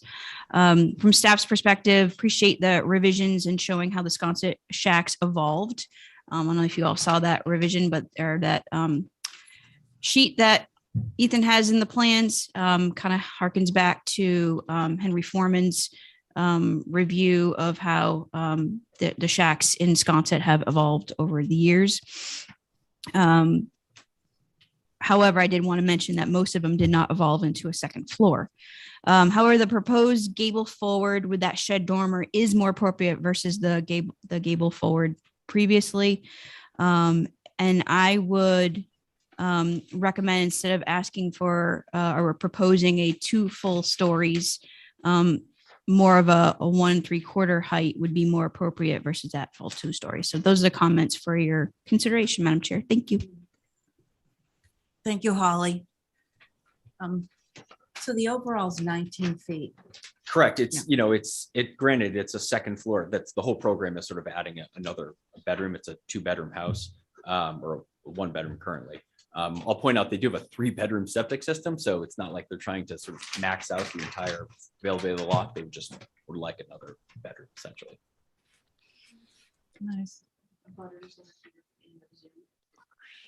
What is the height again? 19. It's 19 from Bank Street, and on the other elevations. So this sits in a little bit of a divot. It is 20'6", I think, if I can see on the screen from the yard side. But again, from the road side, it's 19 feet. Yeah, it looks, I can't make out whether it's 21 or 26. Hard. Yeah, it's not, I thought it was 19. It is, but just on one elevation is 21. Correct. It's In the 19 yard, from no, Bank Street. In the inside Yep. of the property. Okay. So now we're going to hear from the neighbors. Would anybody like to speak on this? Margaret? Janet. Helen? Janet Blue is here. Finally Would you like got to in. speak on this? I would. Are Okay. you- Are you able to hear me? Yes. All right. Do you need to see me as well as hear me? No. Difficulty. I will just reiterate the worry about the expansive change of character of Codfish Park within this small, little, charming, historic district of Sconset Village. This is a massive addition that I will put in quotes. And the impact on all of Codfish Park, as I've said before, I think having precedence that other houses are this tall isn't really the issue. What is the general effect when one either looks down at Codfish Park or is walking around Codfish Park? Is the general effect of an older area that harkens back to an earlier time? Or is it becoming more renovation, recycle suburb? And my worry is that. And I am hoping that this is the line that gets drawn and is the point at which the HDC, the SAB said, no, for now, enough is enough. We can revisit this in 10 years or 20 years, but let's try to maintain the character that we have in this area right now. Thank you. Thank you, Janet. Are there any other neighbors that want to say something? Hi, this is Margaret Van Dusen. Good evening. I think I would just to tag on to what Janet just said. It's the uniformity of height and massing of Codfish Park cottages shouldn't be the goal here.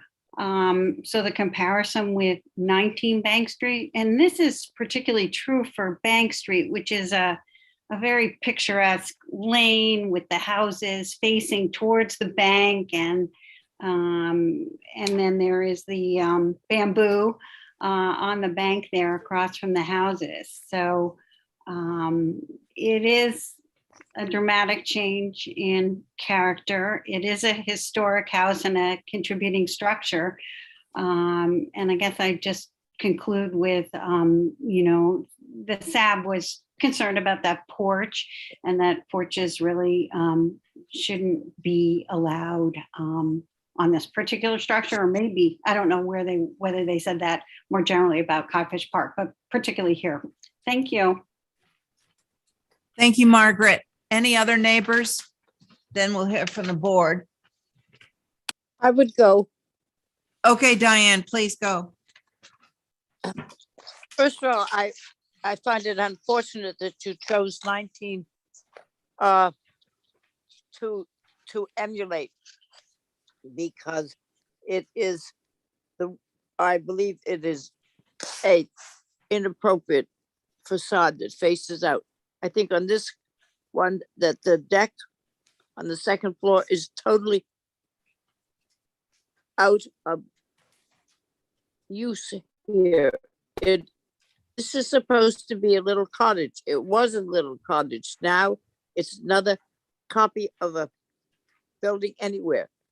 And as it's been said earlier, this is the destruction of a very well-known, charming place. And it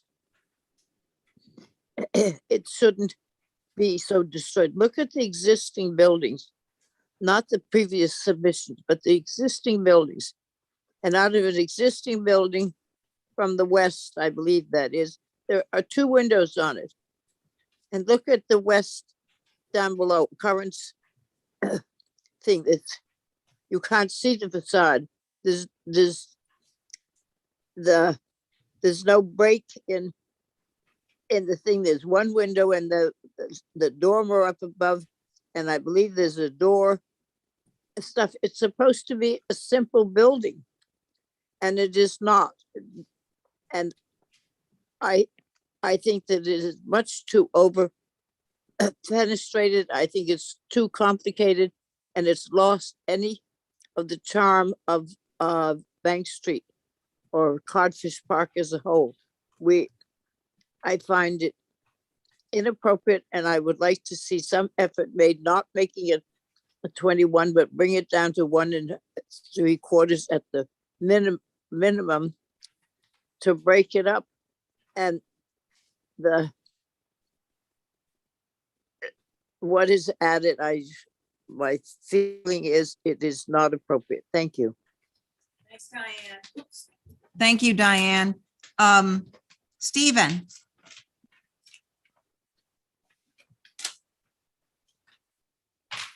Maybe he's not on it. So we're going to go to Val. Okay.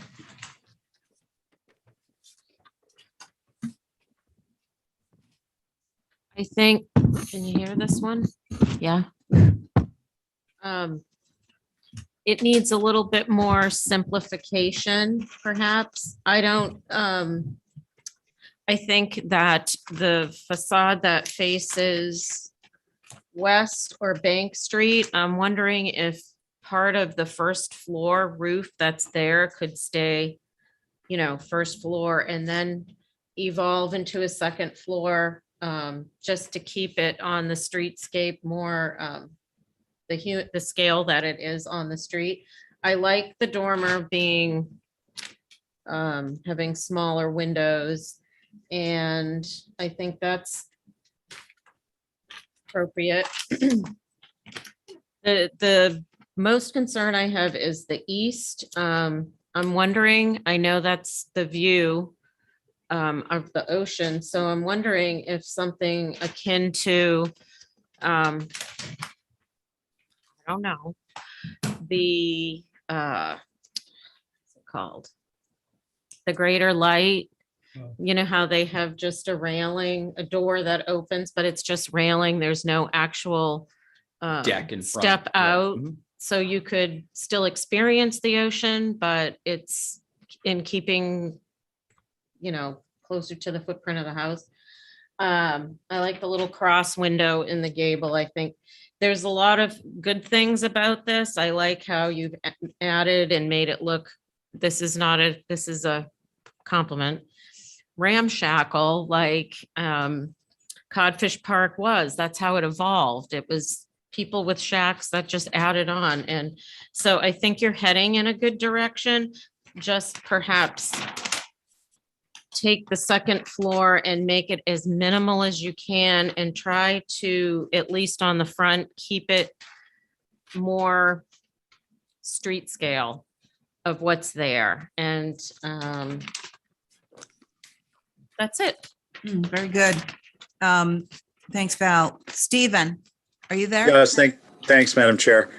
Can we go? Yeah, thank you.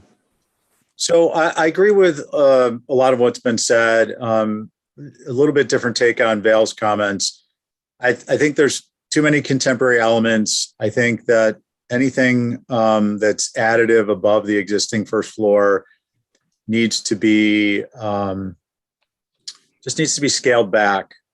I do think that with respect to the west elevation, the space between the Ethan, nice try with the lattice work, the trellising there, but I think it's too much space between on the front facade as the 2-story. I think you might be able to get away with a 1 3/4 story. I think it might be appropriate with a flush dormer, which might seem contrary, but it is more of kind of it's less formal. That trellis work could be utilized to good effect there if this were smaller scale.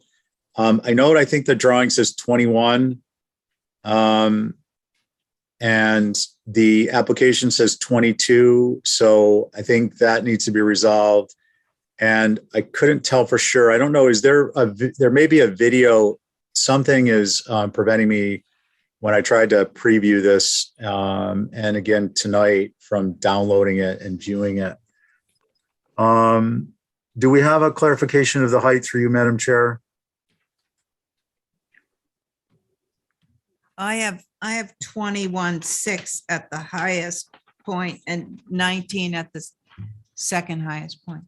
Okay, thanks. Yeah, that's correct. And just to address the application, I think originally we were at 21.9 when we came in. So we put 22 on the application, but we've reduced it from our previous submission, which I think is probably also on the drawings from the previous submission. Okay. And can we go back? I'll try and be brief. Can we go back to this study that showed the massing? I think it's down one. Yeah, that's it. So this to me is helpful, and I think it would be helpful in coming up with an appropriate solution. I think from left to right, this tells a story. And I think that I don't think it's appropriate for additions in this area to be an extension of that story if it's an historic structure. And if it's not, then it's appropriate to come up with a simile of that, a brand new structure, but that tells a story itself. And that takes me back to the contemporary elements. There's many homes that have been structures that have been built in that area recently that are wonderful homes, and they'd be accepted anywhere on the island except Codfish Park. I've been against many of them from the beginning. Too tall, second story spaces, large gables, exterior decks. I think, Ethan, if you were to take your study here and start to use it much as like a Play-Doh to start to pull up and sideways a little more, you could be very successful. And those are consistent with my previous comments. I won't get into the other elevations. I just think there's too much to do before I comment on particular architectural elements. Thank you, Madam Chair. Hey, thank you, Stephen. John McLaughlin. Yes, I like the eyeballs. They look good. The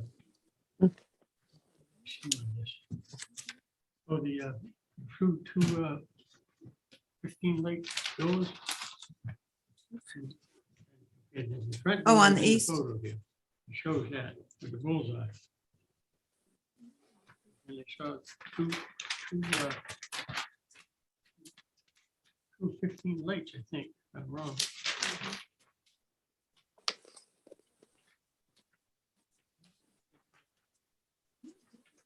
Yeah, I think they're on the. I think they're on the east. This is on the east elevation. It's visible, I believe. And it's like if I'm right, this thing on top. What is this thing here?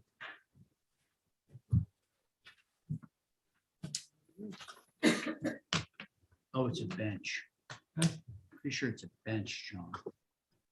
Isn't that a bench? There's a existing pergola and built-in bench on the deck.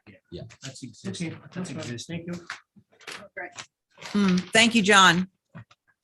Is that everybody? Let's see. Welsh. Alternates. Carrie, are you on this one? No. No. I guess it's me. What? I know. Would you like to? Sure, do you need me? Yeah, Yeah. Oh. break in on it. Yeah. Can you see it from? Yeah. Yeah, I appreciate the simplicity of this. I do think that you could bring it down because I do think the wall between the door and the top plate is quite tall. I do believe that what you're expressing about the hedge is going to hide things, but I do think that second floor deck being shingled and I think it will be seen. I do have a question. What, on the west elevation, on the single story piece, what are the verticals? Is that deck there? That's, I don't quite, The west of just on the left-hand mass, the single story left-hand mass, there's some detailing, which I thought was the roof, but there's something. Okay, scroll over to the right. It's just maybe a drawing thing. Right oh, there. where the wall, yeah, you know what? I think the wall is sort of coming through on the model for some reason, Okay, so like that's just a roof. that's an anomaly. Yeah, we'll Yeah. make sure that's Yeah. not there. Yeah, those are my only comments, is that it looks like you could bring it down a lot. Your window headers probably won't be human scale. They'll be, low. when you're Right. sitting- What's driving it when is you're that door is sitting down. like barely 6 foot, like 2 right now. So that's sort of like, it's granted, we agree, it's more space than we'd like to see, but the plate height in that section is only about 30 inches. So above the floor, and we only have 12 risers in the stair. So it's just reading further, but I think we've got some room to work with that. Okay, Ethan, I'll be brief. I think the cross gable doesn't really work. I'd like to see it evolve more from the existing. I'd look to Broadway and Front Street for the simpler, can't find them in Codfish and Park anymore. So look at some of those ones on top of the hill for the simplicity. I was thinking maybe a broke back coming forward might work, and then you could still keep that nice simple facade that it has now. And existing, I don't know what I wrote there. That's probably enough to go on, right? Great. Yeah. No, Okay. Thank you. So do we have a motion to hold for revisions? I'll make a motion to hold for revision. We got one, Diane, thanks. Ma'am. But on Carrie's, and Could this- back, Sab, please. and back to HSAB. Yes. Okay, thank you, Carrie. Diane, on Carrie's motion. Aye. Val. Aye. Aye. John. Stephen, Aye. and myself as an aye. Thank you very Ethan. much. Okay. Thank you. This is Let's probably see. out of order. It's Janet Ballou again. I'm a newcomer to this process. Can you hear me? No. I'm sorry, but who's talking? Oh, I'm sorry. It's Janet Ballou. Now, were you going to And I speak am out on? of order. I'm sorry. I just wanted to Hey, ask a ma'am. question about, not really about 21 Bank, but just Oh. the mission of the Historic District Commission. You Because want to ask a question about that? I am unclear. Preservation, I realize, is perhaps somewhat antiquated. Okay, But I'm gonna stop you just for a second, and I mean that with all due respect. If you have questions, general questions about the HTC and their mission and so forth, I will go to the mission. call the office, okay? And they can bring you up to speed on the process and what the mission is and that, all that sort of thing. We're really only supposed to be speaking right at the moment on things that have been publicly noticed and are on our agenda, okay? So I hopefully that was helpful. I Thank understand, you. but it seems as if Codfish Park seems to be. No, Shrinking. there's a lot of attention on Codfish Park, trust me. So any concerns that you have, bring them up with the staff and they'll tell you how to voice those concerns in a way that's consistent with the way that we run our meetings. Okay? Thank you. Thank you Thank very you. much. Yeah, bye-bye. Okay, so BPC, who's here? Well, I'm here remotely. That's fine. We're hybrid, baby. Okay, That's so good. 20 Bartlett Road. Myself, Abby, John, Diane, Carrie. And we've got a couple of applications. So let's start with the first one, obviously. Yeah, so 20, it's 20 now, but it'll become 22 and 24. Oh, right. Okay. So the next page has, I just set these up at quarter scale before and after versus 8th scale versus quarter because I thought it might be more useful. So on this particular house, these are both modulars, this one and the next house. There was a request to revise the front porch potentially to show a hip. So we did that. I changed the front door to a single panel versus a double. The mass on the right, we dropped the eave height and the ridge, got rid of the ganged windows on the first floor. There used to be 3. Now it's just 2 that are separated. And on that right elevation, which is south, you can see that on the previous one, there was just a door there, which felt a little abrupt. So we've actually added, we changed that roof to a hip roof as well and added a porch there because we thought it would help soften the front of this and kind of feel a little bit more like in context with the vernacular there of Bartlett Farm Road.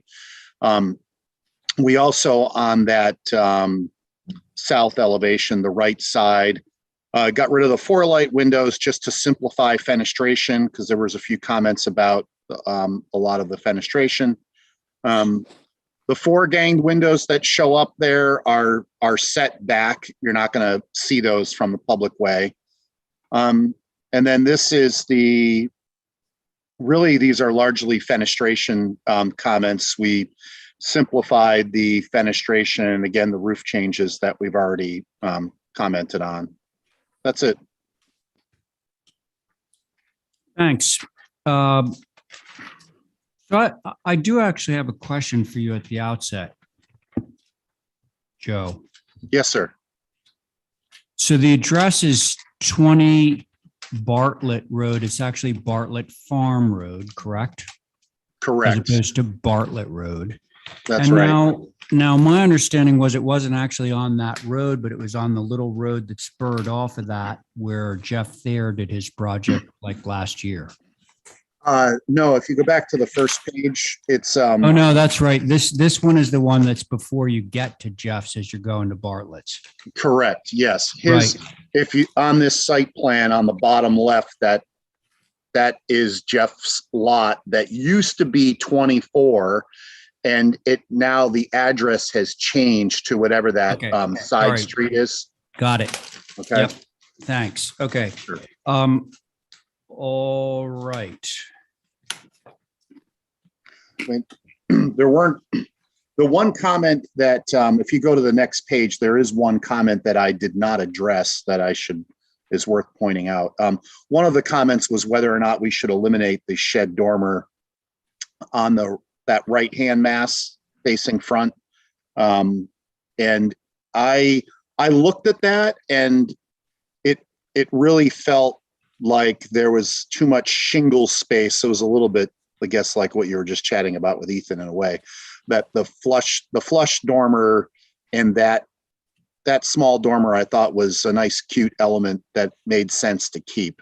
So that's still there, but one of the board members, I think, had suggested that might go away. Okay. I get your point though. Thanks. Who would like to start on this? John, go. Okay. On the roof. It's, what does it have for roofing? These lines don't mean anything. What's the roofing, Joe? I believe it's an asphalt roof, actually. Okay. Yep. One thing I wanted to point out is that whole right-hand mass that has the dormer is 25 feet tall. So Joe, hang on. John's giving his comments right now. Oh, I'm sorry.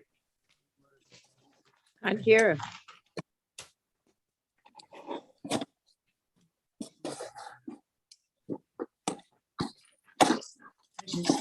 Okay, John's good. Let's see, who's next? I'll go. Thank you, Carrie. Go. I actually am in favor of the straight shed roofs and not the hips. I think if it's simpler, it's more farm style to me. If you were to wrap it around in corners and go straight across and hip it at the corner where it connects to the other one, that would make sense for me to be hip, but this, yeah, that's my only comment is, Sheds over hips. I think the hip is less 'Cause successful. It could, well, less there's a casual. there's a formality to those hips. Yes. Yeah. absolutely. Don't disagree with you. And the post style, as you've drawn, it's very formal as well. Oh, yeah. With that special Corinthian base that you put on there. Well, there's some, it's like well, on the drawings, you can see it. It's got like an inset. Yeah, you're right. Yeah. There is an A lot inset. of- Yep. Yeah. The inset and the columns have sort of All right, well, yeah, things. I just think. I'm if with we're in Carrie on farmland, that it one. should need farming. exactly. Okay, thanks, Carrie. Abby. Yeah, I agree with Carrie. That was going to be my one comment. I think the hips get too peaky looking and that the other ones are simplified and, more farm-like. I'm going to say that I think if there are going to be 4 of these, that I think there's the one height of 28.2. I would not want to see them going much higher than that because I think just, right now it's a lot of open farmland and would not like to see like 4 large homes there. Do you mind if I jump in for a scale. second? There aren't 4, it's just 2. Eventually, Two of Joe's. okay, but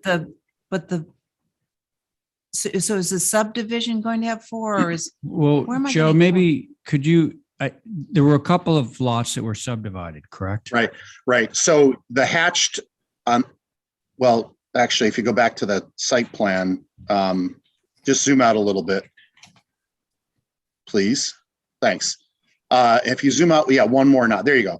So in the upper right-hand corner, that's hatched. That is a 1.5-story ranch that is staying on the corner. And we just got an approval for that garage structure in the back. Then there's this structure, which you're reviewing, which has a gable forward that's 28 feet, but the thing that intersects it is 25. Right. And the next house down, which you'll see, is 26.7, I think. But you'll see that one next. Lower. Yeah, it's lower by 2 feet. Okay, thanks, Joe. Sure. Go ahead, Sorry, Abby, I didn't mean to Yeah, interrupt you. no, I voiced my concerns. Thank you. Okay, thanks. Diane, your turn. Yep. I agree with the posts on the front. The other thing I just noticed when we were reviewing the site plan is that both of these basically go from sideline to sideline, which isn't sort of true of Bartlett Farm Road is sort of a pretty classic road that the buildings haven't been has had more land around them. I guess that's what you want to say, because it's farmland and that's what it was. So I would like to, and I believe also having driven there far too many times, the elevation of the land is higher on this side, right at that corner before it drops down again to the farmland. So those buildings are going to be up higher than those around them. I think the house is that one on the corner and it's sort of tucked in there. I don't know what you can do, but if you look at that plot plan, you see that it fills up, both of them fill up the whole space, plus with a pool. So I don't know. I'd like to see them pulled off somewhere so you have more greenery, which is the setting of the rest of the area. If you look at this front, this is a good thing to look at. The septic system is actually in the front yard here, and you can see how the lots kind of taper as they go back. So we have, and there are setbacks that we want to maintain from the septic.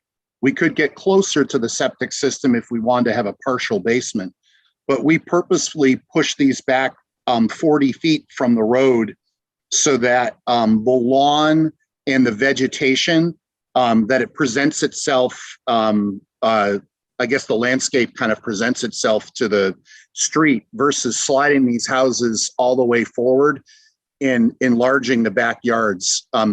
We could have reversed that and slid these structures forward and tried to find room for a septic system in the back, but we wanted to avoid exactly what you just described, which is to have these buildings sitting right on the road. So you can see that they're actually set back like almost to the middle of that existing ranch that's there.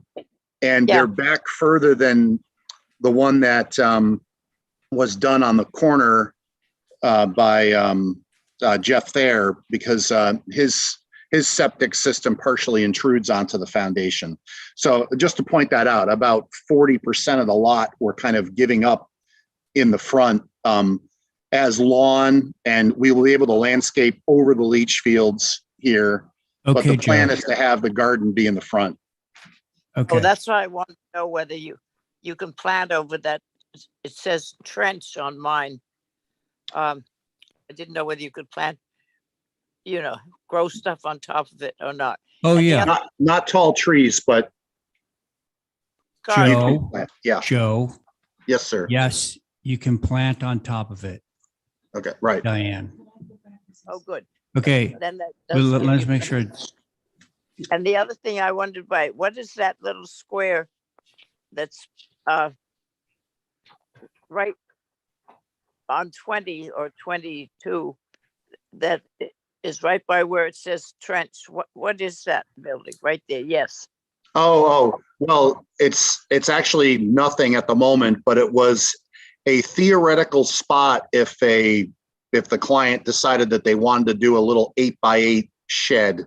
Tell them no. Okay. I did tell them no, but it's drawn on there out of courtesy. Good. Okay. Thanks for well, pointing that out, Diane. Yeah, thanks, Diane. what we wanted to do is, I don't know, I don't think you have the room to make one lower than the other so they don't look too much alike. Basically, I have no problem with the building with the shed over the front door and stuff. It's just the size as they approach the farm. But otherwise, they're nice houses. So that's Okay, it. Diane, thank you. Abby, you had one more thing you wanted to say. I just wanted to reiterate what Hmm. Diane said about the lot line to lot line. And I think we don't have to go back and forth about this. Diane should be able to say what she thinks and just take that and do what you can with it, Joe, because I agree with that. And I also think staggering the houses somehow so that you're not making them, appear as a subdivision. I know it's just two houses side by side, but anything you can do to make it smaller and different, I would go with that. Thank you. Okay, thanks, Abby. So Joe, to the topography, one thing I noticed is you're showing a flat site on your elevations. And if you look at the topo, you see that, to Diane's point, the topo does slope up in that direction. So we're looking at a contour of 18, which sort of cuts through the middle of the building by your dining room. And then 17 is where the balance of the house is sitting. So do you plan to cut that 18 down, or do you plan to build the 17 up to 18? There's a right answer and a wrong answer to that question. Well, we would cut it down to the degree That's that the right answer. it doesn't create a retaining wall between the properties. No, I mean, it's Right. not a lot. So yeah, you'd be able to cut that down. And so 17 would be your platform. 17-ish. Right. Okay, right. So that's a comment. And then the other one was, I agree with those board members that prefer the shed porch roofs over the hip porch roofs for the very same reason, which is that I think that they're simpler and more farm-like in this particular location. And I really would love to see a simplification of the columns for the same reason. Those are my comments. What are we going to do with this one? Make a motion to hold for revisions. Okay, Joe, I think you're really super close. So we'll move for some minor revisions here. Okay, so on the minor revisions, let's see, Carrie, Aye. Diane. Oh, Aye. no, Diane, you made the, okay, Abby, Aye. thank you, John. Aye. And I'm in favor, motion carries. Very good. Okay, now we're off to 22 Bartlett Farm Road. Same board. Thank you.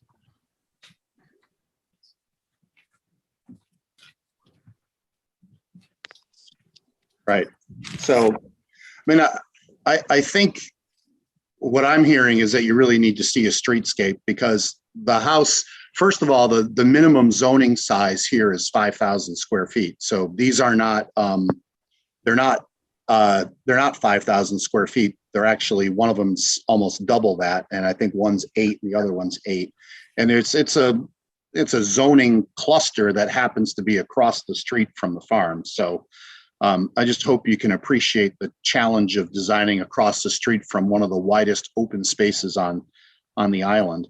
The ranch is staying, so the one that is hatched, and then you just saw 22, and then you have 24, and then the house that Jeff Thayer did, the side of it faces Bartlett Farm Road, because the front of it faces the side street. So I think if you drove back out there too, you'd see that the ranch, the vegetation that goes right to the street screens the entire first floor from the road. So yes, there's a topographic change on that corner, but the vegetation gives them a lot of privacy, and that's going to remain.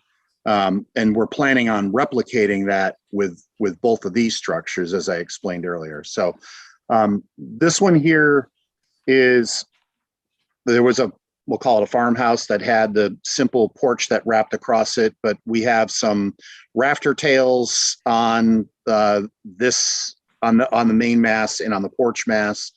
We went with one larger shed dormer versus 3 separate dormers, and we added a rail detail that's actually similar to one that's around the corner. And we reduced the height because the modular company suggested a change in the width of the building, or the depth of the building, which allowed us to shrink the height down. And we regularized the fenestration all around.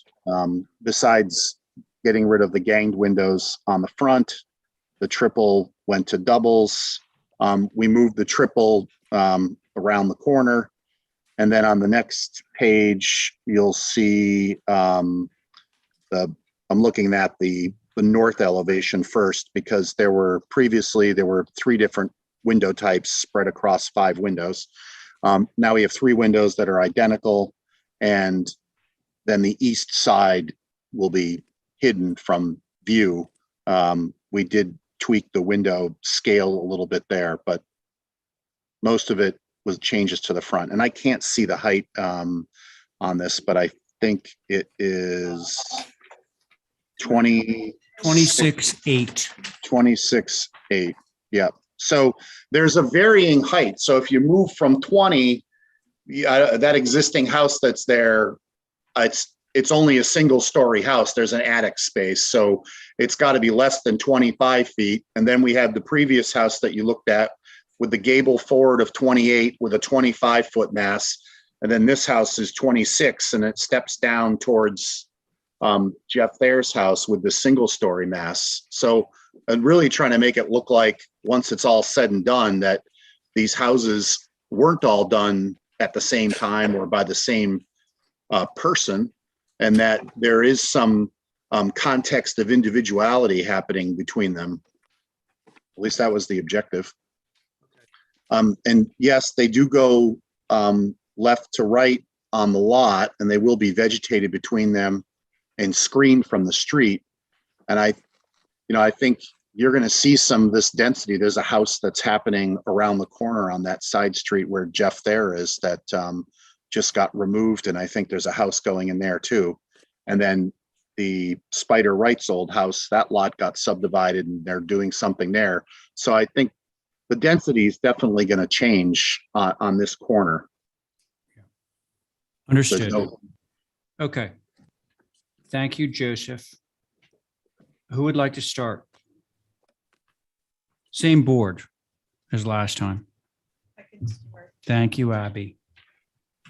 I think I appreciate the change to the design of the dormers going from the 3 to the 1, but I think it still is overwhelming the building, and I think if you shrunk it somehow or made it less prominent, it would be more successful.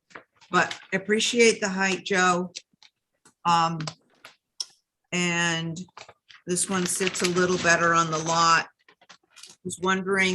I'm wondering about colors of the first one and of this one for trim. And I'm also wondering about staggering them rather than having them in a row on the street. I'm kind of interested in what my board members have to say about that as well, if that's a plus or a minus. But let's just find out about the colors. Joe, you want to do the colors? yeah, I'm looking through the original application. Well, first of all, they don't match. Good. Yeah, yeah, there we got that. This one, I believe, is platinum gray trim with black sash, and the other one, I believe, is white and white. But let me look at the original application that I submitted just to confirm that. I'm just going to look on let's get back to Abby with an answer. yeah, well, Continue. I'm glad Oh, they're this one, different. yeah, sorry, it is black. The roof is black 3-tab. The sash is black, and the trim is white, although I think it could be platinum gray. That's this one. Black sash with white trim. Is Yes. that what I just heard? I've seen it. That's what's on the application. Okay. It's very contemporary. Yeah, it's I think, is it my turn to go? Yeah. Okay, so I think the platinum would be sounds like the board would be more in favor of that. Definitely. And the first one being white on white might be a nice contrast to that. And I was wondering if people could weigh in on staggering them, because I that might help the look. That was an issue for me last time. Okay, thank you. All right, that was Abby. Do you want to go, Carrie? Yes, that'd be great. Thanks. I appreciate what you've done. The dormer as a single dormer, I think is a lot better, but I do think you should bring down the plate to just on top of the windows, because I still feel it's a little overwhelming, that big old dormer, but just drop it down even more, I think. And that's pretty much it. I think the back is not going to be very visible, but I still hold to what I said last week, that they're lined up the way they are. It's not natural. Okay, so you're. I think to Abby's yeah, they point. need to stagger somehow. Okay. Very good. Thank you, Carrie. Diane? I would prefer not to see black on the what they call it, the gray is fine. Sash, yeah. On the sash side. Black is, I don't think is in keeping really with the style of the the age of the house.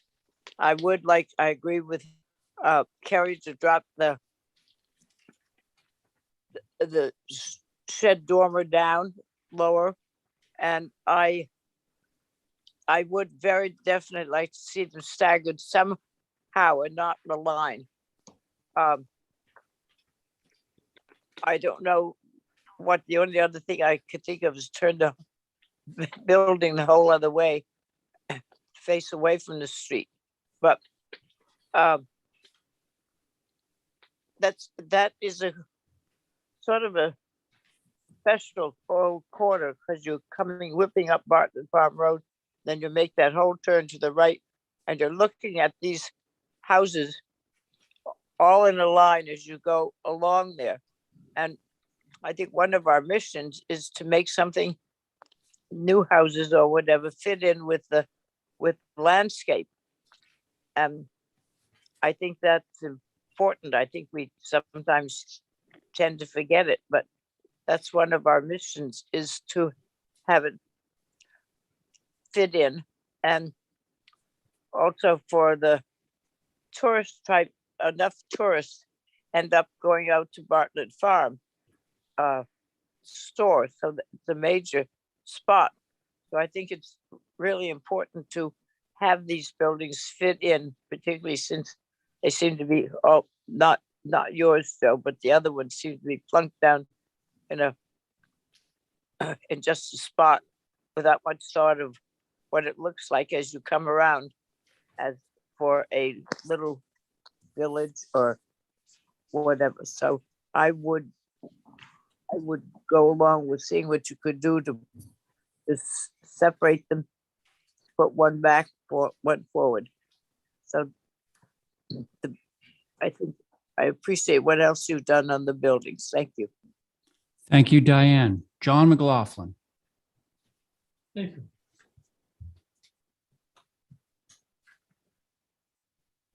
I had a question whether this was a long scope here, since 8 and 12. Mm-hmm. You just do this very often, you know? I confused every time we turn this. Only prospects out of know. Okay, so John is looking at the single story mast and questioning whether it's actually an 8 and 12 It has a good eye. It is not an 8 and 12. That is mislabeled. It's a 5 and 12. 5 and 12. Yep. The other thing that John said, just FYI, the thing John said is he doesn't love the Crossbucks. I saw 8 there. That's fine. Okay. Okay, so those are John's comments. I think everything that was a concern for me has been said multiple times. So I think you know what you need to do. Can I ask one question before you close? Oh, actually, I had one thing. Could you make sure that the columns are just simple 8x8 columns? They almost look like they're almost a foot square, which is ridiculously large. Okay. Okay. Definitely don't like the word ridiculous. Well, they're No large out of proportion with the rest of the building. No problem. I just had a question. It's not this isn't me defending anything that's been said. Just a clarification on the staggering. Any sense of what would you consider a stagger if the front faces right now are both in the same plane, there's porches that are there, but if one was to come forward or backwards 4 feet, 5 feet, 10 feet, do you think it's just some number or some effort to try to create a break in that continuous plane? Okay, I can just give you a simple polling of the board. I've got my own little number in my head. Opinions? I'd say anything, I mean, up maybe starting at 5 feet. That's where I was going to go. 5. I was gonna go Minimum. anywhere between 8. 6 and 8. There you go. That's- 5, 6, 8. 5 low, 8 high. There you I'm go. not Okay. on this, just throw a tractor in the front yard. There you go. Geez, They can that- borrow some of the old rusty ones from the other side of the street. Okay, can I have a motion on this? Make a Come on. motion to for a vision. Thank you, Diane. On that motion, Carrie, Aye. Abby, I, John, Aye. Diane on your motion. Aye. And I'm in favor too. Thanks. Thank you. Night, night, sort of. Okay. Sophie, where's Sophie? There's Sophie. Okay. All right, Sophie. 7, Heather, myself, Abby, John, Diane, Val. 1, 2, 3, 4, 5. Okay. Hi, so collectively, you guys had felt last time that the detailing with the Chippendale railings was a bit much. So through, that's actually the neighbor's house. Keep going. Oh, sorry. That was a comparison of just showing you guys, which I have in physical form here too. This house is- I thought that was really good. I saw it online. Okay. Yeah. Let's do it just to compare it to its neighbors. and just Showing you guys the sort of the amount of glass that all the other neighbors have and just the scale of the houses that are around it. So sort of in good company with houses facing the ocean that have a lot of glass, a lot of ganged windows, a lot of ganged doors. And height wise. And another thing I wanted to show you guys, which I had submitted, was this is where it is on the cliff there. These are the stairs. So I went down to the ocean to try to show you guys how little you see. Because it's- Can't hear you. Oh, sorry, Dan. Oh, yeah. Wait, no, that was Terry. Sorry. Oh, sorry. This is just me wanting to show you guys, like you can't see those houses at certain tide levels. So we took a drone up to show you just like how steep it is. Cool. I was wondering Wow. how you That's got to helpful. that spot. Yeah. High five. Like, wow. So to speak to your concerns about the detailing of the railing, you had said you wanted it eliminated off the roof walk, so we did that. And then on the lower portions, we just took the railing off entirely so that there wasn't even a simplified railing. And then on the water side, where there were second floor decks, just simplified that to a straight baluster. The front door, you guys hadn't it had been proposed as a glass door, so you could sort of see through the building, and you hadn't liked that. You wanted a 4-panel there. There had been concern about the shutters to call out that where they were double windows, that they'd be stacked shutters so that they would fold over and actually there will be real shutters that will cover the windows fully. On the side facing the water, we had originally proposed 4 glass doors on the second floor facing out, and you felt that was a bit excessive, so we lessened them to 3. And then there had been 5 ganged windows, but you guys had said to lessen that amount and potentially space them out.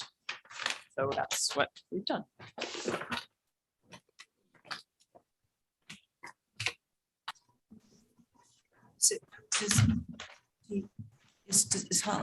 I can go.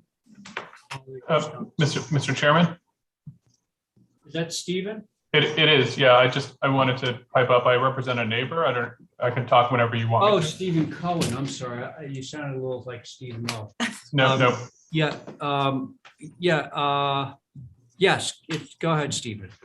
Okay, so I represent the neighbors at 5 Heather, and I think that they wanted me to compliment Sophie's design, that the design itself is a really beautiful house, and they're excited about having a good neighbor next door.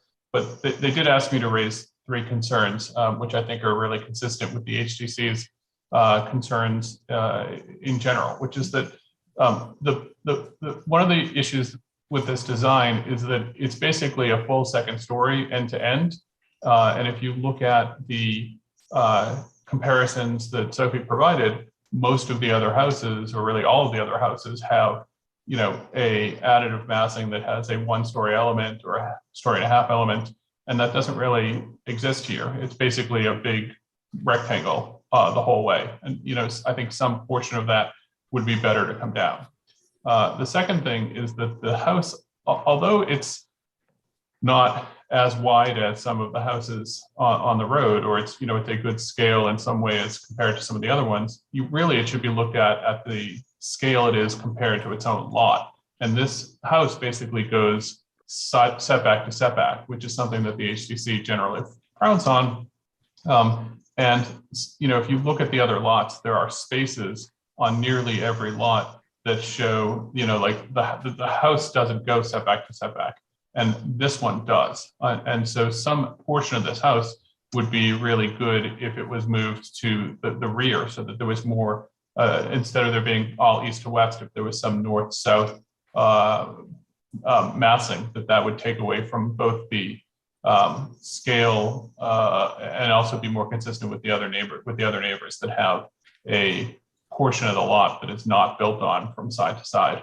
And then the last comment is that the change of grade that is suggested here is highly inconsistent with building with Nantucket in mind. Even though the house is proposed consistent with where there are other houses in the neighborhood, it actually is inconsistent with building with Nantucket in mind, which suggests that houses should not be all lined up and that houses should not be built on plateaus, that they should be built organically to go with the grade that exists. And so this house is being put at the bottom of a hill, but being put on a massive man-made plateau that should not be permitted.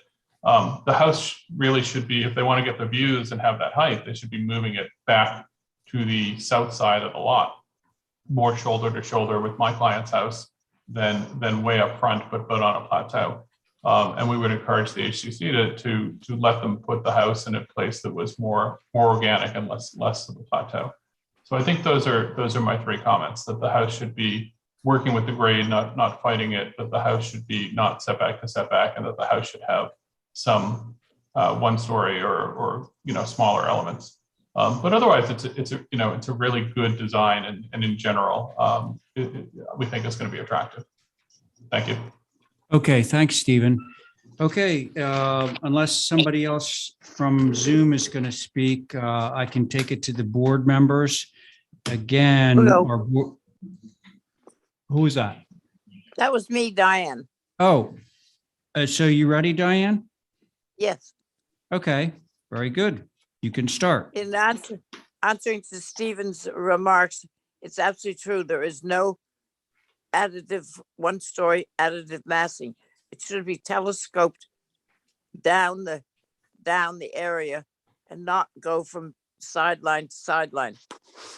And it should have some one-story thing. Is this typically classified as 1.5 stories or 2 whole stories? It's only 26 feet 11 tall, so it's definitely a story and a half. Story and a half. I think that it is questionable that as a story and a half, there should be a roof walk on it with all its hoopla. It isn't supposed to be that way. The north water view, I don't think from the height that's usually there, you're going to see the first floor until you get on the beach and look up, and you will see the second story. So she has reduced the windows that we asked to do, and the first floor I think will be hard. But I think looking at your site plan, it looks to me as if you have proposed a pool in front of the building as you come in. And I think with the nearness of all the other houses and that this goes all the way out on the property, that it's going to be hard to organically hide the pool.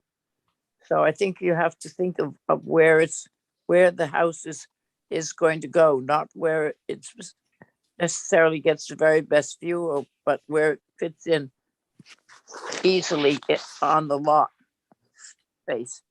And I'd like to hear the answers of those rather than pick apart the other thing, other than I don't think it should have a roof walk and it needs some additive massing.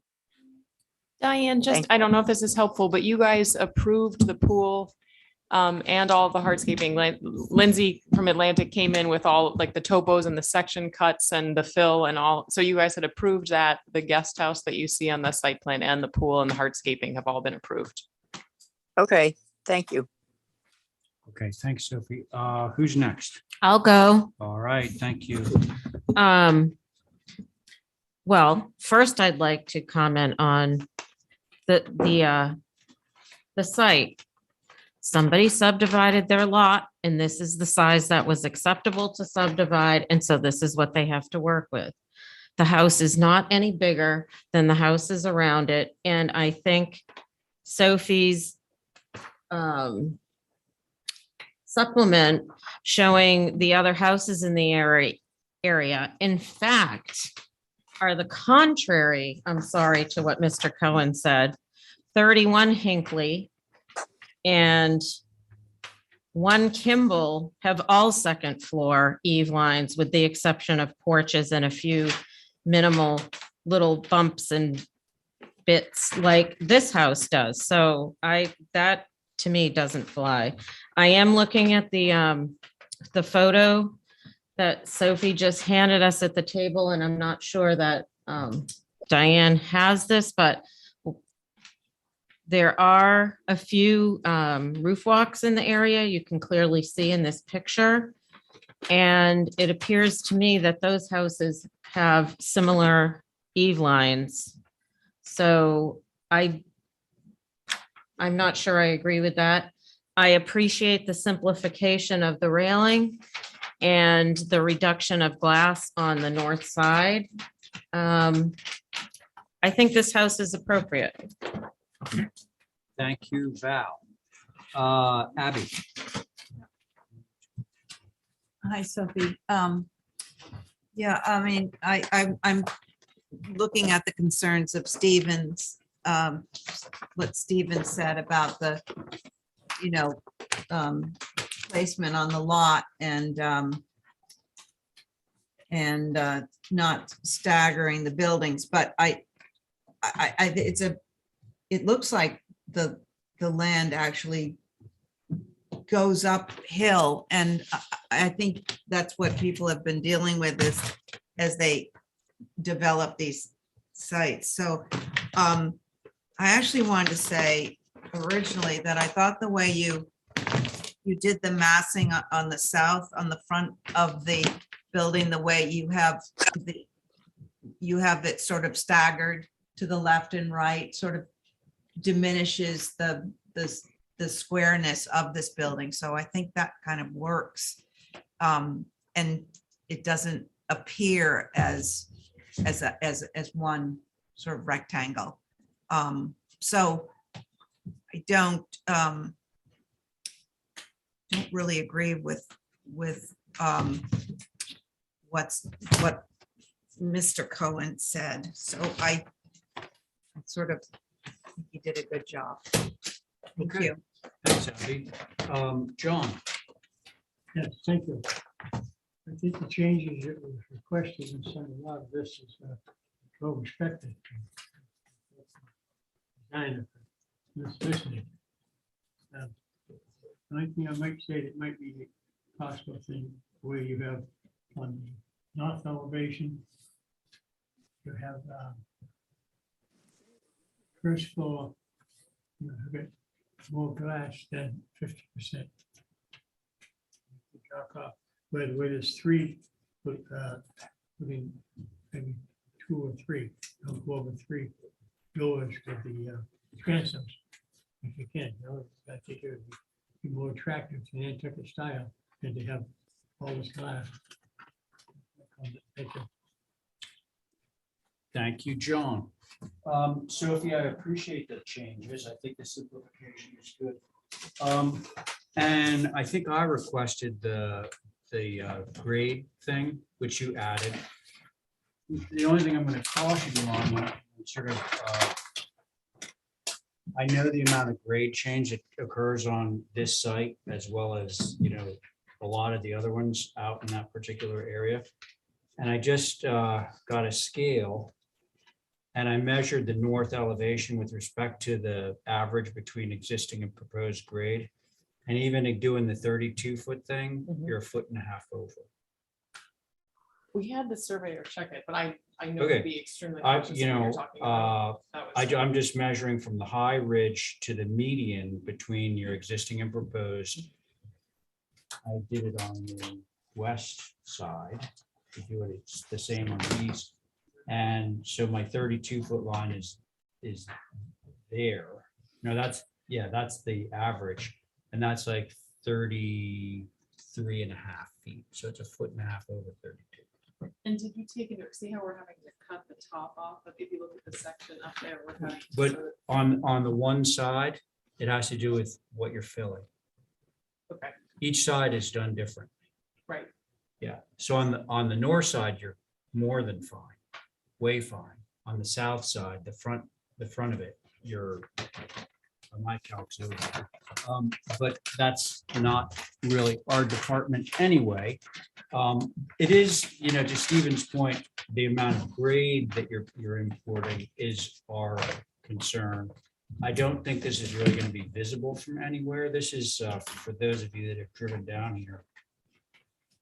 You can't actually get from Kimball Avenue to this road by car. No, because there's a gate. Well, on a huge rock. Isn't Yeah. there a big rock there? So Yeah. it's pretty remote, you'd have to really go out of your way to get back there. It's the last house on Heather Lane. But so those are my comments. Does somebody want to make a motion? Make a motion for big changes in some of the percentage of glass. I think it's- Well, rather than get too specific, are you motioning for revisions? I'll make a motion for revisions. Okay. Let's see how that goes. Okay, so thank you, John. On Diane's motion for revisions, Val. I'm not sure what the revisions are. Yeah, so, I'm not sure either. to tell you the truth. Do you want her to check out that thing you just pointed out? Well, again, I want to be clear on this. We're not the zoning people. That's not our thing. So I'm just pointing that out because it's congruent with what we're dealing with, which is the amount of fill. That is our department. So we would come back to you, if the surveyor tells me that I did the calcs wrong and we need to shave off a foot and a half off it, we would come back to you guys for the revision, but it's shorter. Yeah, maybe that. yeah. Okay, now, so Diane has made a motion for revisions. Val, I don't want to say yes or no because I'm not sure what the revisions are. I think it's okay the way it is. that's So, what I understand. And Yeah, I'm okay the way it is, but I want to make sure she gets it right so she doesn't get in trouble later. So whatever that thing is. Listen, Yeah. what she's proposing, I think is completely acceptable. She just wants, it sounds like we could get an approval out of this now. but you have to ask, poll everybody. Well, that's what I'm doing. Yeah. That's what I'm doing. So, John, this could be moved through now, and I think it could be approved as submitted. So Diane? Yeah. Yes. I could run this, but I could run actually put it to a vote, but I think that if we did a motion to approve this, that it would fly. That's fine. I thought you wanted the one for holding for revisions. So whatever you want to have up. Well, other than, listen, I'm going to be really clear on this. I was pointing out the grade thing because I know the amount of fill out there. It's not really our department. I don't think it's going to be highly visible from any place that anybody would care about. So are you okay doing a motion to approve? Through staff, sure. I'm not even through, she's not changing anything. All So right, then. it wouldn't even need to be through staff. As submitted. Okay. As submitted. So Diana's made a motion to approve as submitted. On that motion, Val, Aye. Abby, Aye. John, I, and Diane on your motion. Aye. Okay, and I'm in favor. Motion carries. There you go. Thank you guys so much. All right. All right. Elizabeth O'Rourke. Come forward. You had to zoom over in your car. Yeah, that was good. Might as well, right? See no faces. Okay, let's see. So Drive Hardscape 7 East Oh, I Lincoln. know. Right? Thank you, though. Myself, Abby, John, Diane, Val.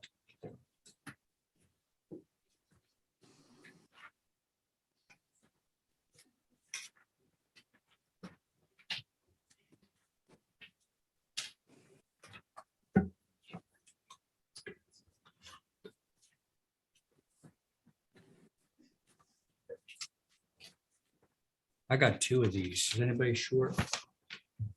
No, you guys have one. I have an extra.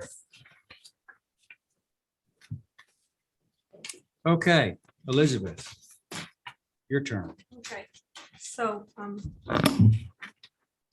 this is really for a driveway and some stepping stones. My second meeting here too with HSAB. We are doing a driveway apron as required by the town. And the apron is outside the property line, the minimum requirement. We have 2 tire tracks, 17 feet long, grow grass in between.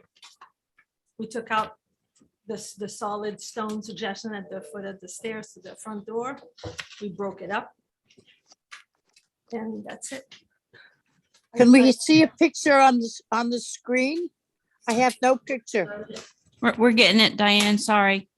And I did supply you with pictures of the neighborhood. So the first 2 on the first page is the house on the construction and the garage.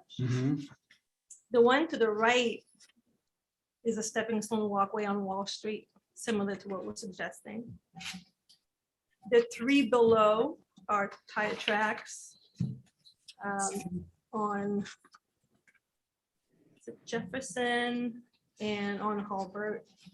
But really the middle one where the grass grows between the stone is what we're going after. We have 3 little kids in this home. And they're gonna be playing in the yard. So the front yard is fairly open. Otherwise there'll be a car parked on top. And then in terms of the Belgian block, there was discussion on what was appropriate, not appropriate. I would say that now we are required to have apron, used not to be that way, but so the aprons that are in the neighborhood are almost 90% Belgian block. There's basically no cobble. What percentage? About 90%. Okay. Few bricks and then, yeah.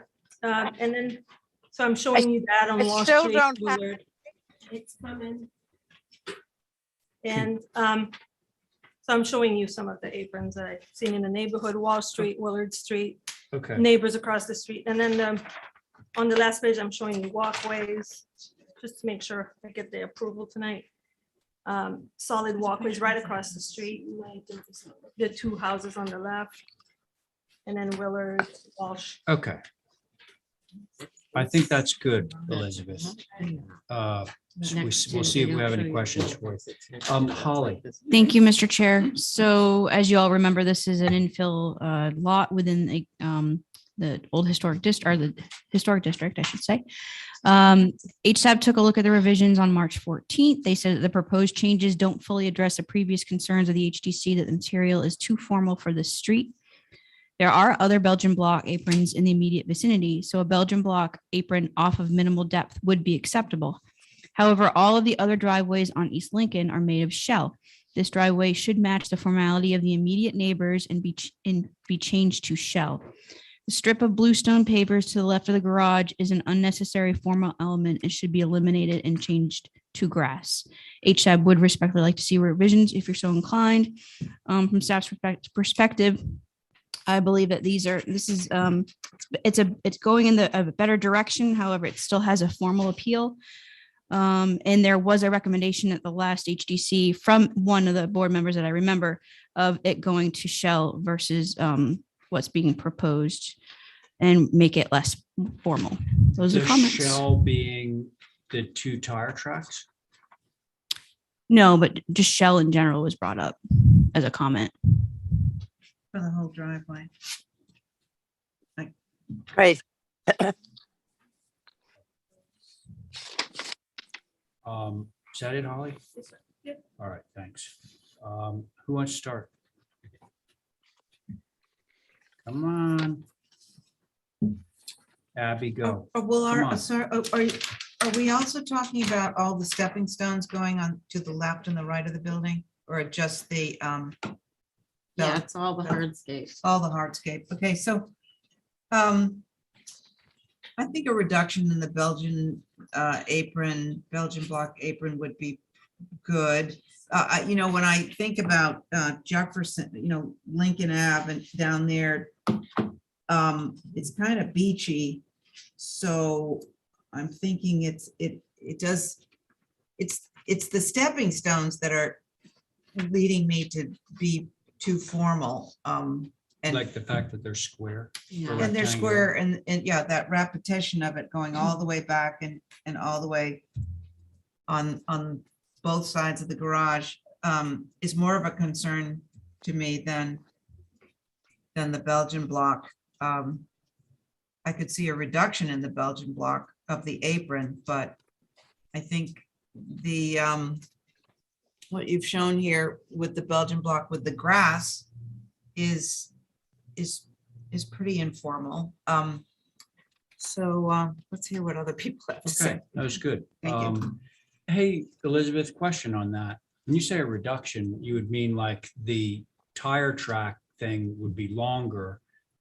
Right now, the apron basically goes all the way from the road edge all the way up to the property line. It's 10 feet, which is what I'm required. by the Oh, town. so that it has to be that deep. Oh. Okay, all right, just checking. I figured there was a reason you did it that way. that. Okay, thank you, Abby. Let's I- see.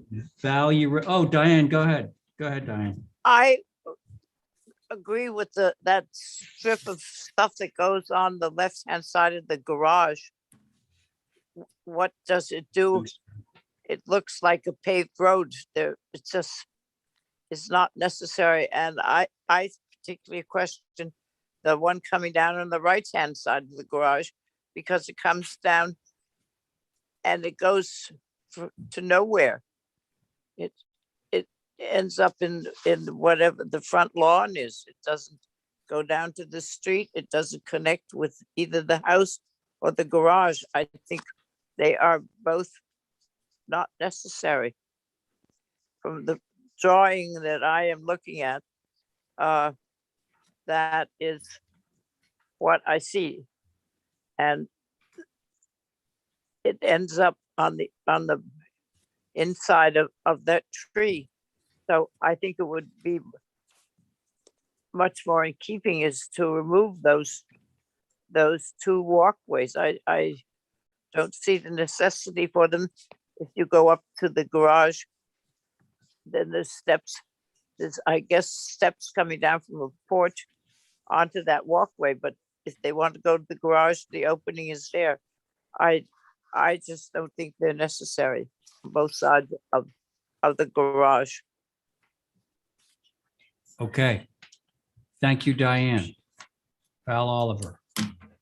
John's gonna sign that. I appreciate the grass, sort of deformalizing it a little bit, and I think I do agree, eliminate the whole strip on the left side and keep as much lawn as you can. That seems to be congruent with the area. These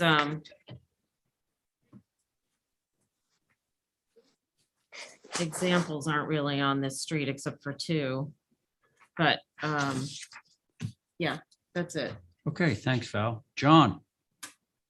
Yes, I find the gravel and Belgian block very influential in that street down there.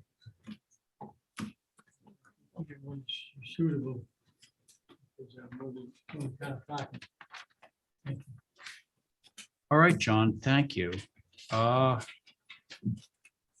Hey, so Elizabeth, it sounds like the issue is more about these linear architectural bluestone things, the one that goes down to the left of the garage, I guess, between the garage and the property line. And Diane had expressed concern about the one going to the right, although the one to the right seems to make more sense because it does lead you to the porch steps. Right. So how about That's where, if we eliminate the stepping stones on the sort of outside of the garage, backside of the garage?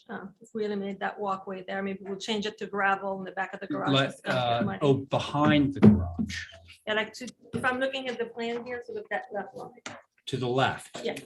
Because I think a few people mentioned that as an element, kind of a formal element. Right. What do you guys think about? And I can maybe take out the 2 stepping stones that protrude. I want them to be able to go from the garage to that walkway and get into groceries and sort of lug in everything. The lawn's gonna have a lot of impact. It's a very low elevation. There's a lot of groundwater. Oh, you're talking about the 2 that extend past the garage thing towards the front lawn. Yeah, where the mouse is, if you move the mouse to the right, move the mouse to the right a little bit more, and then the 2 stones that are low, yeah, those 2. So get rid of those 2. Get rid and of then- those because they're superfluous. Yeah, and then get rid of the walkway on. the yeah, left. that would make, Does that sweeten the deal would for make more everybody? Anybody? Okay, so what Elizabeth is proposing is getting rid of make sure I'm getting this right here. All of the formal bluestone pavers to the left of the garage and the ones that continue past the turnoff from the garage to the house towards the front lawn. How? right. I'm fine with that. Abby's fine with that. It sounds like maybe Diane is fine with that. Can I have a motion? I'm fine with that. I'll make have a a motion? I'll make a motion to remove the stepping stones on the left-hand side of the garage and the Right. 2 stepping stones on the right-hand side of the garage that protrude beyond the garage 2 steps.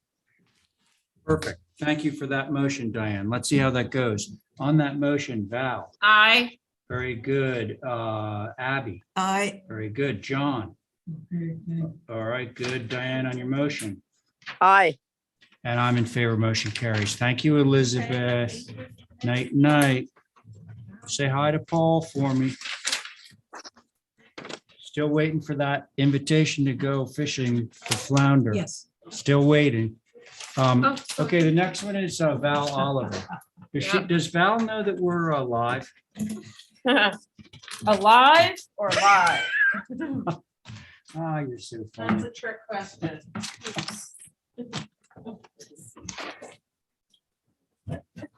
Let's see, that's These are pictures of you. the neighbors. And this can go here. Let's take that down.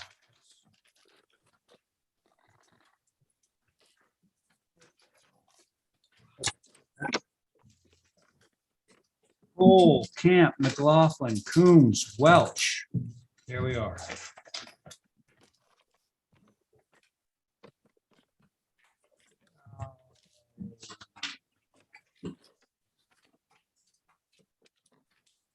I have to look at it on my phone because I don't have a hard copy.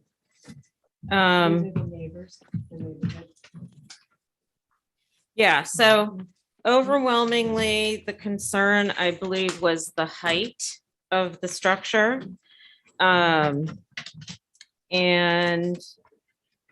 that it wasn't felt as if it fit into the neighborhood. So we went back to the modular guys and they dropped the height from 29.6 to 27.8. Wow. By dropping the second floor eave line down Mhm. on top of the windows and taking 6 inches out of the first floor height. We also added a front porch that was a little bit more substantial than the previous to sort of bring down the height as well. And let's see, I'm reading what everyone's comments were. In my little packet of supplementary photos, which I apologize, Diane, are not available for you to see. But I went around the neighborhood and took photos of each of the houses on the street, as well as when you're standing in their yard and you're looking toward the backyard, what you see is the public safety building that we're in now. And I also included some houses that I had gotten approved for 17 Fairgrounds Road, which are also going to mitigate any visibility from this side looking to the back of their lot. So those are the changes we made. Okay, Val, thank you. It's all the way at the back of the lot. What are the colors? I'll tell you that in a second. Natural to weather, and what's the window? Black. Natural to weather with black sash. Got it. Got it? Okay. Yeah, what? No one can hear your voice. Do you want me to go first? Yes, please. Yeah, I appreciate the reduction in height, much more to the neighborhood. And I like the colors, black sash, natural weather, and the extension of the porch. I think it's all good. Thank you. All right, Abby, thank you. Diane? No, I think it's good. Dropping the height has made a difference. It will fit in on Lewis Court. I think otherwise it answers all the questions. I do not have a problem with it. Okay, Diane, thank you. Stephen? You there, Stephen? I don't see his name. Hey, John. What do you think? Your turn. Your turn.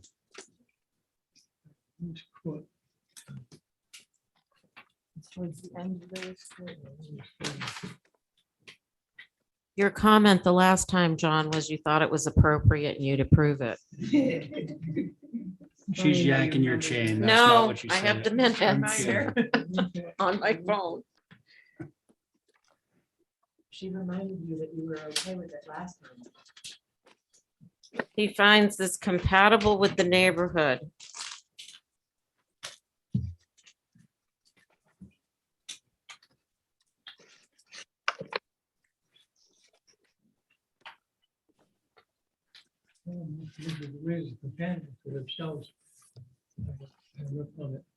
All right, I think it's gonna fly. Stephen, one last chance, but I think we can make this through on 4 if you're not there. He's got his hand up. He had his hand up? He has his hand up. Oh, he's got a thumbs up, I guess. Oh, okay. Thanks, Stephen. Okay, can we, motion? Somebody? Motion to approve as submitted. Sounds good. Thank you. On that motion, Diane? Aye. Thank you. John? Aye. Abby? Aye. And I'm in favor, so that motion carries. Thank All you. right, thank you, Val. Okay, now we're to 25 Broadway. Do we have Stephen or Bill? I'm here remotely, Mr. Chairman. Okay, thank you, Stephen. Thanks.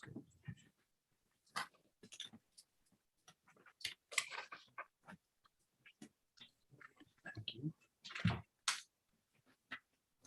Okay, board on this, myself, Abby, John, Diane, Carrie.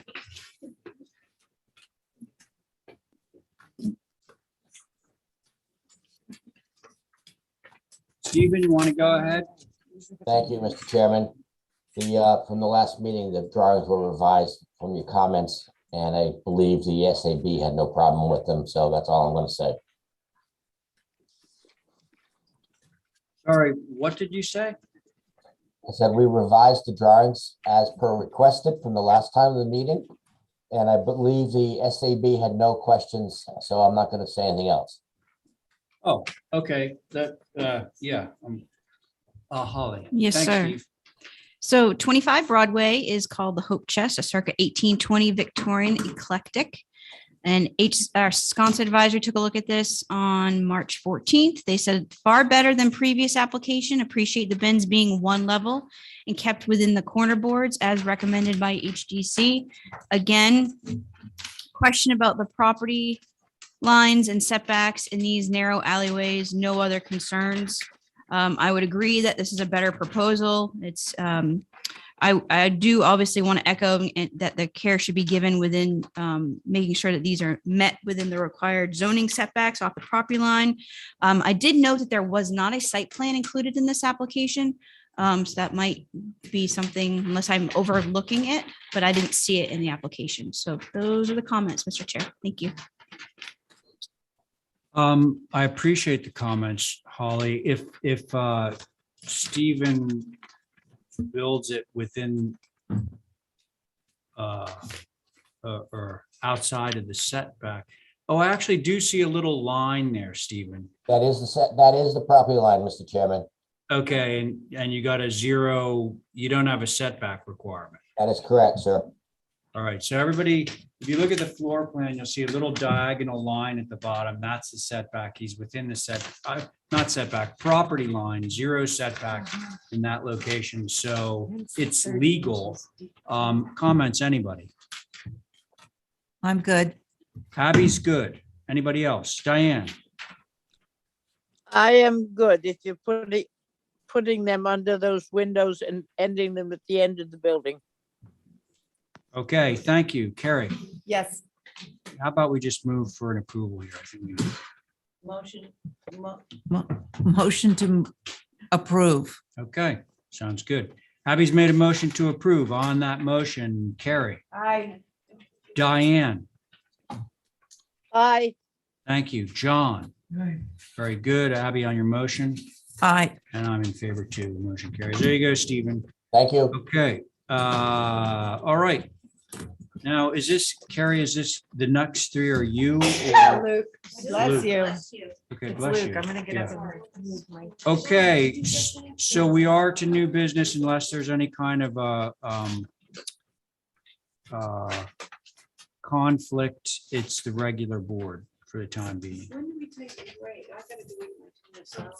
Oh, well, if you want to take a break, then we could allow some of our, Yeah, I well, was- like, so hang on one second. She can't sit on it. Yeah, no, I'll wait. But hang on. Stephen. Does anybody know, did we lose Stephen? Look like he just reconnected. Okay, because ideally he would sit on it. Not there. He's not there. Okay, so Abby, could you wait, hold on just a second? Yeah, because we have these 3 and then you can take off for a while. Okay, Luke. Yeah. Okay. Thank you. Yeah, I'm here. Can, you all hear me?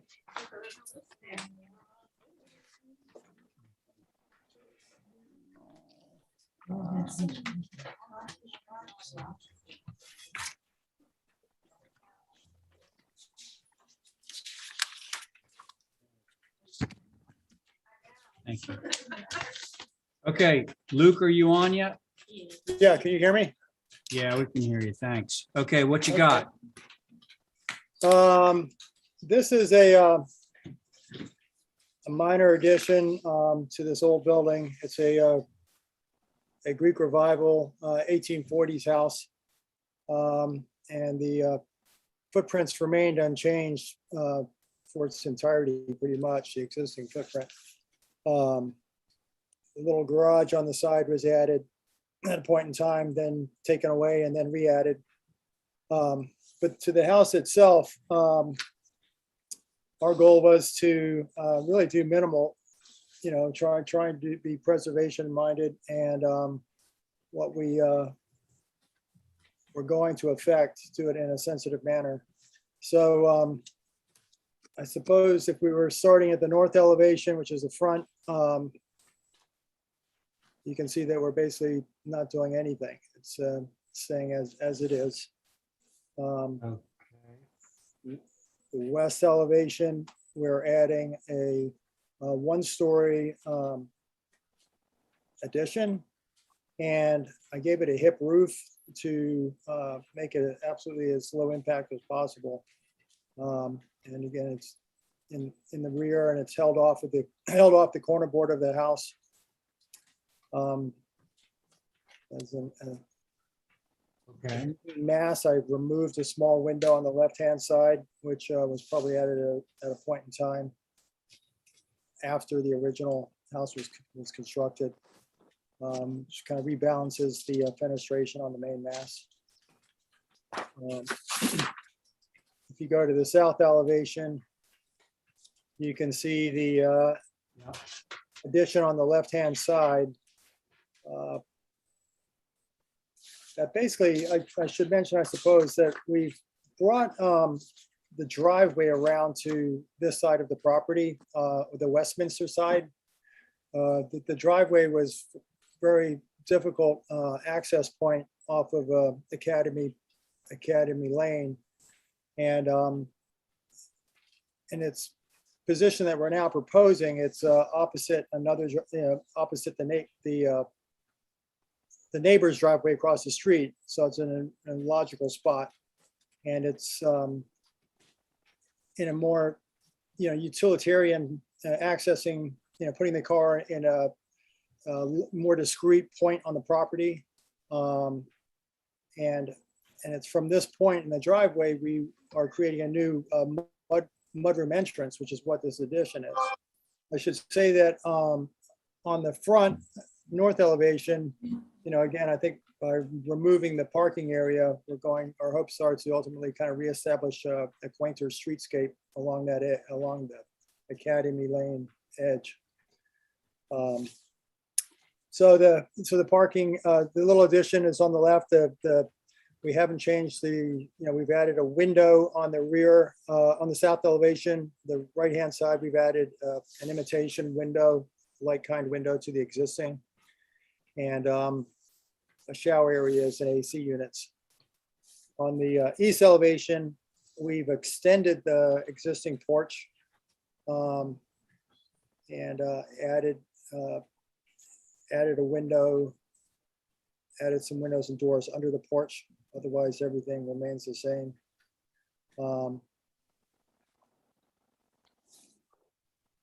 We're going to be lowering the basement slab, but we're not lifting the house. We're going to go down from inside, and we're going to the original fabric that will be accessing the takeaway zone will be from the west elevation inside the new addition. So we'll create a conveyor system or something that'll just take out, I think we're looking at about 18 inches of dirt down there to make it a more usable basement space. That's currently a basement space down there. And I think Holly will probably, we've provided a great wealth of information in terms of its history. The owner did a lot of research himself on this. I think Holly has all that. So they're going to probably maybe give you more specifics on the history of it. But we recognize it as an important historic neighborhood, and have tried to be, very sensitive to moving our proposal forward with that in mind, and doing as minimum interior changes as possible. There has been this interior, while it's not your purview, it has been affected in the past already to some extent. But the general room configurations are good. Okay, yeah, that's it. Thank you, Luke. All right, Holly. Thank you, Mr. Chair. So yes, first of all, for this circa 1842 Greek revival, this proposal is very sensitive. So I do appreciate that, Luke.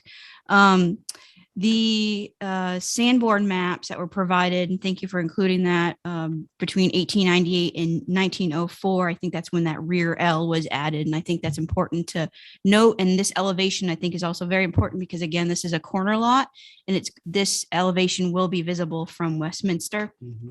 Hold on, let me add Stephen in. So the HSAB took a look at this on March 21st. They said the new addition on the west elevation is very visible. HSAB would prefer to see a simple shed roof rather than a hipped roof. The new side stoop could be relocated to the south of the new mudroom addition, which would take it away from the street and be more discreet. And HSAB would respectfully like to see revisions. Again, I wanted to know what the age of the L was. I'm approximating it's around 1900. Would be a shame to lose the crossbuck detail that's existing on the existing porch. Want to know how old that 2/2 window is on the west. I agree with HSAB on the hipped roof as not really an appropriate with the Greek revival, but appreciate the scale of that addition with that 1-story mass. So that would be something to look into.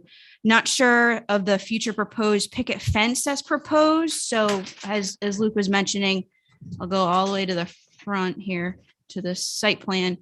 With the relocation of the driveway from Academy over to Westminster, the proposal, and correct me if I'm wrong here, Luke, is to continue the I guess the picket fence along the front, or a fence in lieu of having the access gravel drive that's in front of the existing garage. It looks like from the photos that it could be in the right of way. I just wanted to bring that up to your knowledge there. The new driveway location for the outdoor shower may be seen. Am I looking at this correctly? There's an outdoor shower proposed back here. Yes, and again, I know there's existing vegetation. I know it's hard to really discern it during the winter time, but there's a possibility that this would be visible.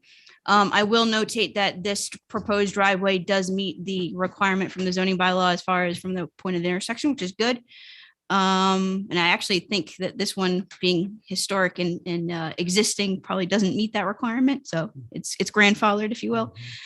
Those are the comments. Really and truly is looking at this elevation. I think that's very, very important to consider, but overall very sensitive. So thank you, Mr. Chair. Okay, thanks a lot, Holly. Who would like to Could start? I also mention that, moment, Ray, I have no picture. What has happened? Still? There's nothing. So you I got a can't see any picture of. Wow, so we're all able to see the screen here. I was able to see it. I can see it. Yeah, But so I I'm can't- gonna guess that Now- it's not a now problem I on this. Now What? I can see it. It is a Oh. problem on there. It's up on my screen now. Okay, This is the well, that's good. third time So- it has. Diane, I'm gonna give you a moment to digest that now that you just got to see it. So who would like to start? Okay, thanks, Abby. Hank, you'll go after Abby. Go ahead. Yeah, Go ahead. because John, I've got history with this house, because every single evening Tootie and I walk by this house. So, Well, you yeah. have to recuse yourself. Yeah, I may have to recuse. Nantucket style. Yeah, it's a beauty. It's a beauty. Lily Street, she's where. Yeah, well, it's in my neighborhood. That's why I know it so well.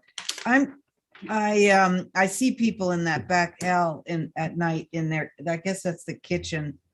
And I kind of understand how this has evolved to become an entrance into that kitchen with the drive and switching the drive from Academy Lane. So I'm okay with the hip. I want you to reuse that window though. Maybe that could go on the inside wall along the driveway, you could put that back in and reuse that old window. Oh, yeah. Which one up? The one that's getting covered over. See this, they could put it right Huh. here. Don't have any. No, the little one? Yeah, the one that's, see, the hip is gonna cover that one that's. Not the little one. This one right here is got. No, not that one. No, I know which one. it is. Oh. Oh, I don't know, I don't know about that one, but, just to, I don't have a lot, I agree about the crossbucks, I kind of missed them, on the inside of the house, on the Yeah. east side. Yeah. But, I'm happy to know. put those back if I can. I thought the code might not allow me to do that since. Well, it does look like you're more than 30-inch drop, Luke. So code would come into play. And just the other thing, I know we're not doing landscape now, but I would think that cobblestone for an apron, but maybe just pea stone for, instead of shell up there. It's a little bit more formal, and a little bit more in keeping with the neighborhood. Thank you, Abby. John? Yes, I've known the house for years. I think all the changes from the neighborhood are appropriate. It matches in with others, ties into it. I think it's appropriate as submitted. That's my Okay. opinion. Thank you, John. Val? I concur. I think it's very sensitively done. Okay. Diane, what do you think? I think that is good. I know the house pretty well. It's right across the street from Dirk Van Loo's. Dirk Roggeveen. And it is a charming house. And I think it's a good addition to it. Okay, thanks, Diane. I can make a motion to approve it as submitted. Fine. Neighborhood. Yeah. On the inside. Yeah, no, I know which one. Hey, so Luke? Yeah. Luke? Yes. Abby would like to have part of the motion include reusing the window on the inside, the one that you're covering over with your addition. Could do that, but let me ask this. Would it, from an authenticity, would it be more authentic to kind of leave it where it is and then put a mirror on the backside so that the interior enjoys it, and then we could do a simulated smaller scale window off of the, because it seems maybe a smaller scale window might be more appropriate for that little addition, or am I wrong? Not really sure. No, he's saying we'll leave it in that wall where it is, but make it a mirror. It's just gonna leave it right where it is. the hip went over it. It does, but on the inside, He's gonna keep it inside. inside. What's outside now is gonna become inside. You know, let it go on the. No, side. I get it, but we don't get to. That's what I was saying.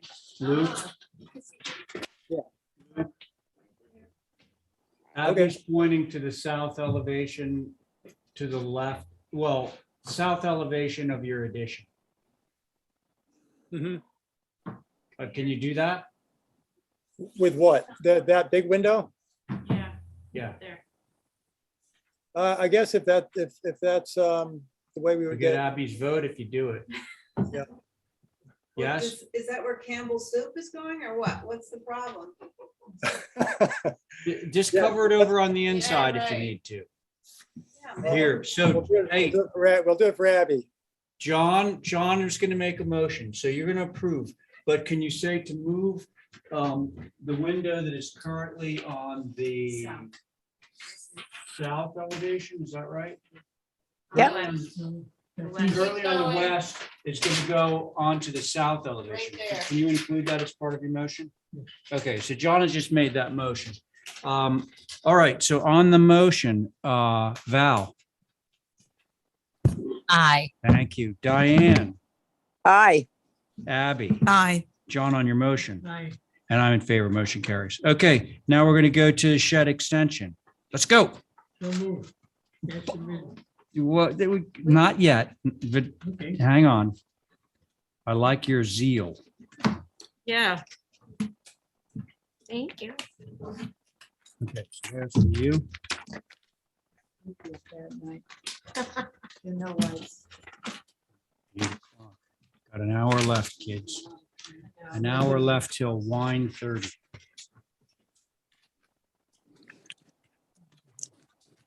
Okay, Luke, go for it. Well, we're keeping the shed, but we're extending it a few feet towards the street. Towards for the street. purposes of-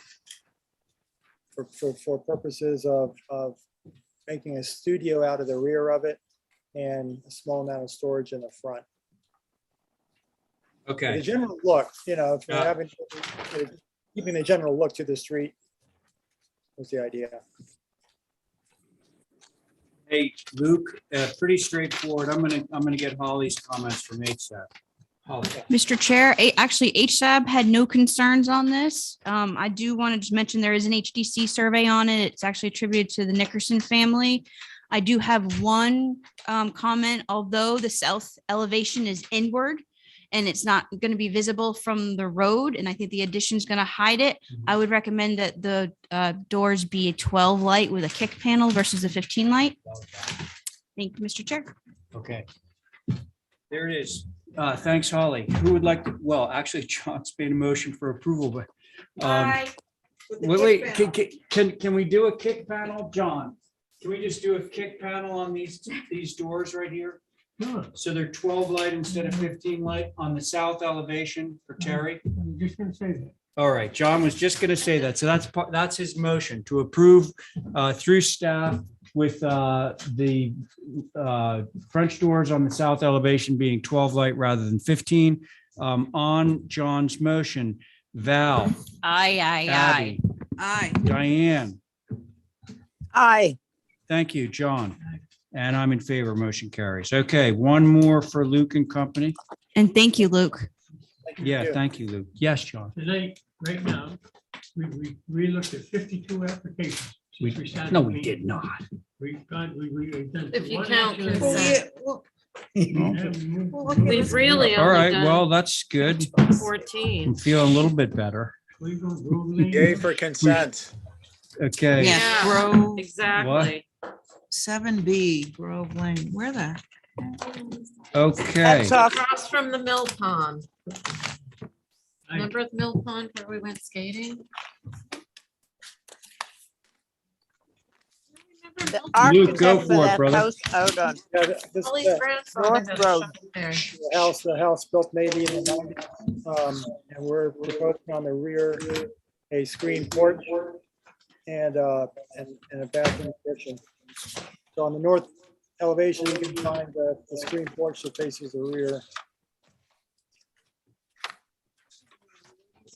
No. With the addition on the right-hand side. So it's pretty, from Grove Lane, not visible. It is visible from the rear. There's a way that comes around the back. But again, the simple one-story screen porch is what we're proposing over a basement well. So it's been It says Wild Rose. Dirt road. Is it? Did you Yeah, sign you this? should. one? It's a dirt road that runs between North Liberty and. God lives in it. It goes up the animal house. It's No, no. dead ends No, not this close. off Franklin Street. I think isn't it called Wild Rose, Luke? the way in the back. Can somebody turn Luke's I volume know. up? We can't hear you, Yeah, Lou. you're Oh, very. Can you hear me? Better. Are you asking what the road is in the rear of the property that No, she's asking what the name of the house is. the name of the house? Yeah, we have to know. Not sure. Okay, so everybody, it's on the dirt road that goes between New Lane and North Higgins. Right, yeah. Do we have pictures of it? It's off Grove. Where Franklin comes in. We approved a shower. Okay. Yeah, that's the front. And that's the existing rear. Okay, If you're standing in the back garden. And that is where we would be attaching the bathroom addition on the rear. Oh, I love it. oh, yeah, yeah. So, He's filling in the pit with a screen yeah, porch. yeah. For God's sakes. He's just putting a screen porch on there, John. This is what he's adding on. Yeah, yeah. Holly, anything? Nothing. Okay. Boy. I don't know. And does anybody have any problems with this? No, It's no, really super no. simple. Motion to approve. I got two at the same time. I'll take John's. Okay. Okay, Motion as submitted. John's motion is to approve as submitted. On John's motion, Val, Aye. Abby, Aye. Diane. Aye. Thank you, John, on your motion. And I'm in favor of motion carries. Okay, now, Abby carries back. Mhm. And how about, Steve? is Stephen Welch back? Yes. Well, no, I mean back. Okay, so Stephen, you're on because I need to take a little break too. Oh, I don't, Next week. Well, actually, you go, I can. and then when you come back, I'll go. Okay. Okay?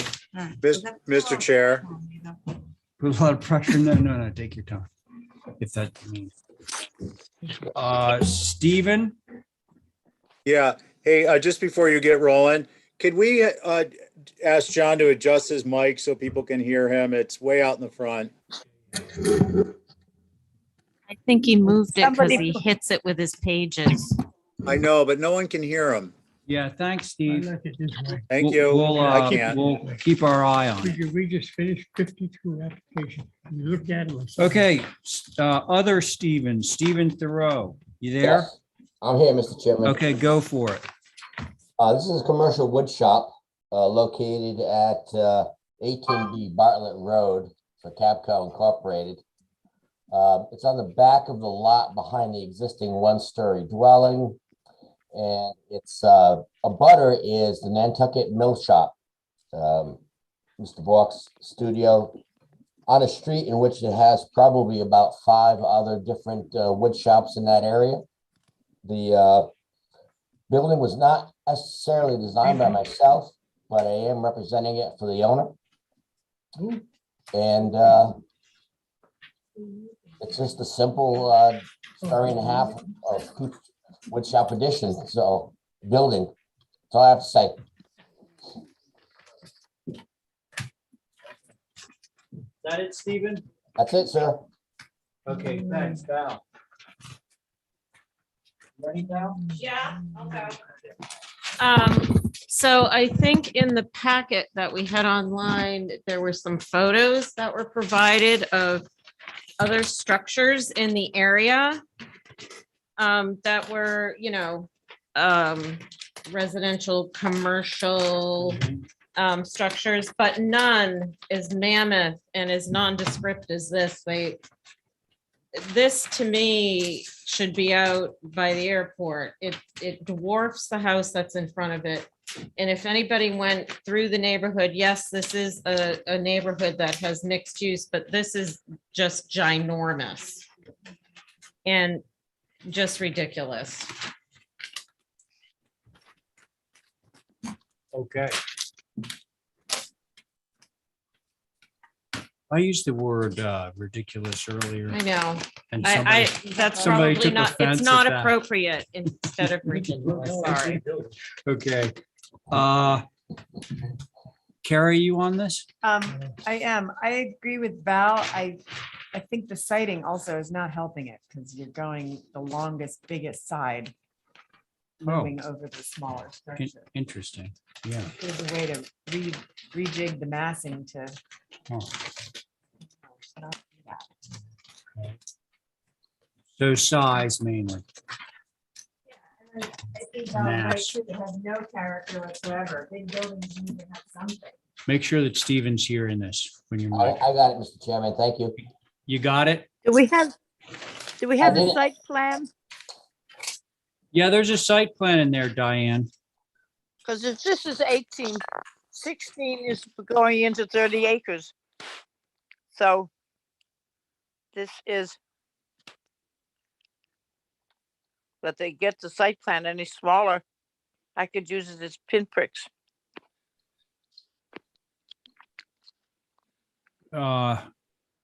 Stay away.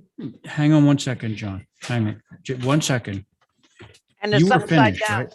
Yeah, but I will also just say, this type of building is common at the very other end of Bartlett Road, but not this Yeah, one. yeah. It's true. That's true. There's- Okay, Diane, go ahead. Sorry. I said it's upside down. Come on, guys. I don't know who's handling it, but Oh, yeah. That's how it was provided to us. Right. There we go. Make you look at it ahead of time. okay, well, I think like Val is too big for the area. You're getting the broadest view of it as you go up Bartlett Road, and it's visible from Bartlett Road as you go up. There's no vegetation in there to stop the view. It's a mixed group of houses. The commercial stuff seems to be off like down 30 acres and stuff. So I'd like to see it redesigned maybe. Okay. Thank you, Diane. John, your turn. Your turn. Look at it, you know. Yeah. I think, yeah. I'll say only one thing is that that crisscross stairways are gonna really cause some fear for some people with neighbors, you know. But Okay. they should put in the elevator, as far as I'm concerned. DJ's telling me something different, kind of, so. Hey, Stephen, are you hearing Oh, what sorry. John? Gosh, Stephen. I'm Thoreau. having trouble hearing Oh, Mr. John. Chairman, Yeah. I'm Okay. not, but I'm sure that it'll be in the record, the written record, so I'm okay Yeah, with they that. have to hear what you're Can't hear saying. you at all. Everybody, Right. So, talk into the black ball. You were okay, mumbling. John, repeat what you just said so that Steve Thoreau can hear your comments. Come on, you got to get it closer. Go ahead, tell him again. Tell Stephen what your Oh, concern okay, is. yeah. It's suitable for the neighborhood and it is humongous, but the crisscross stairways must be another way of getting around it, putting out the inside the building and come out the door. Thank you. Okay. The roof is a 6 pitch. Noted.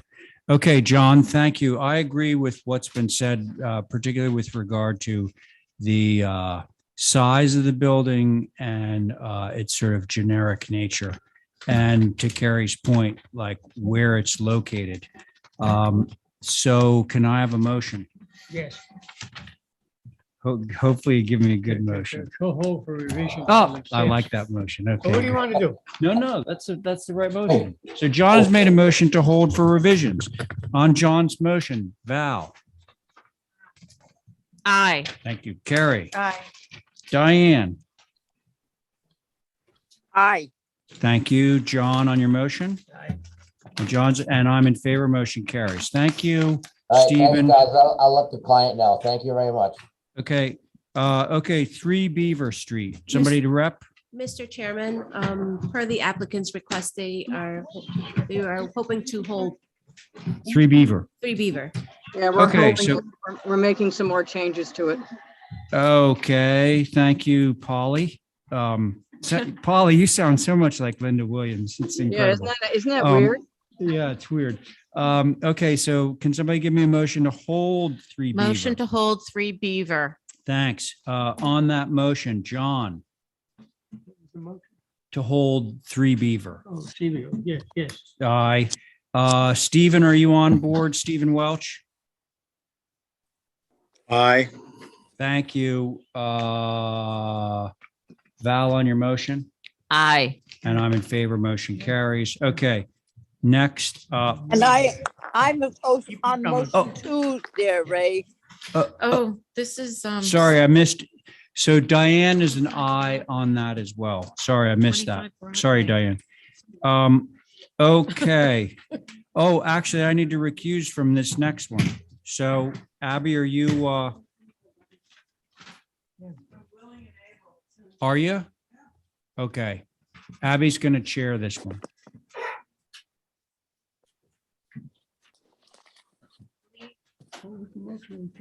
And, Revisions, yep. so, yeah, you're just going to pull in one of.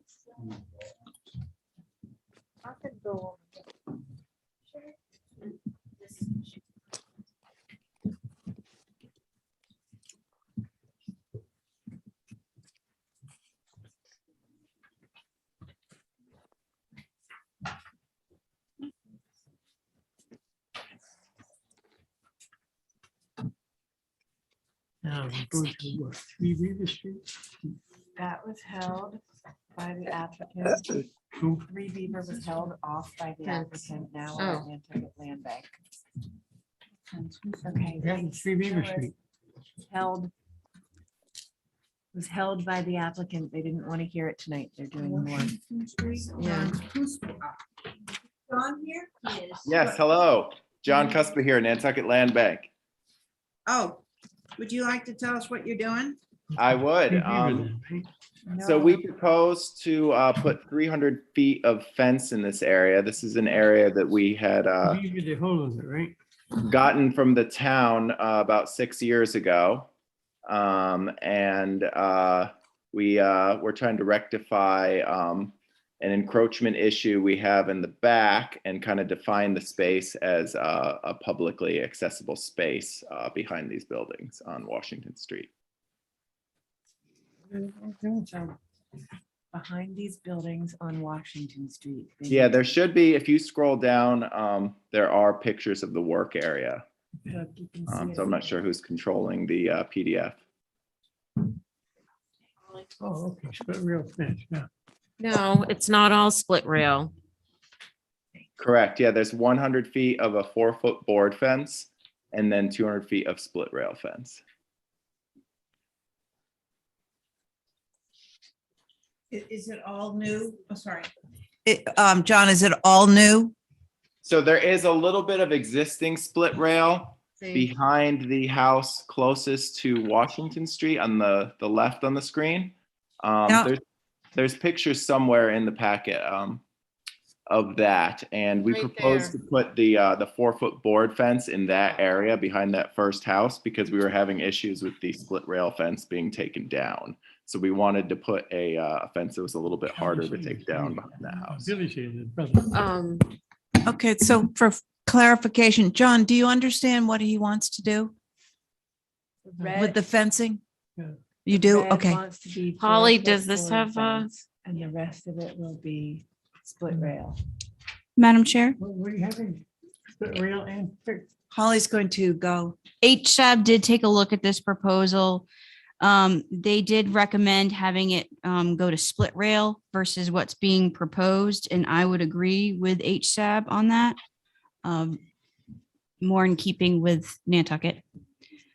And again, this is an open space right down along. No, not all of it. Holly and somebody else they're saying it should be all split rail. So anybody want to jump in? I will. Okay, go Val. I walk through here almost every morning and except for the newer houses that are kind of all glommed together, this is an unusual thing because the back of these properties is wide, it's that what beautiful wide open vista. I myself would prefer just split rail. I don't know why anyone's taking it down, but I just think a hard, solid fence is going to be a blight on the beautiful open space. Would an open picket design be preferable? We're not going to go back and forth.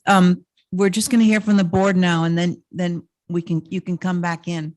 I'll go. Okay, thank you, Diane.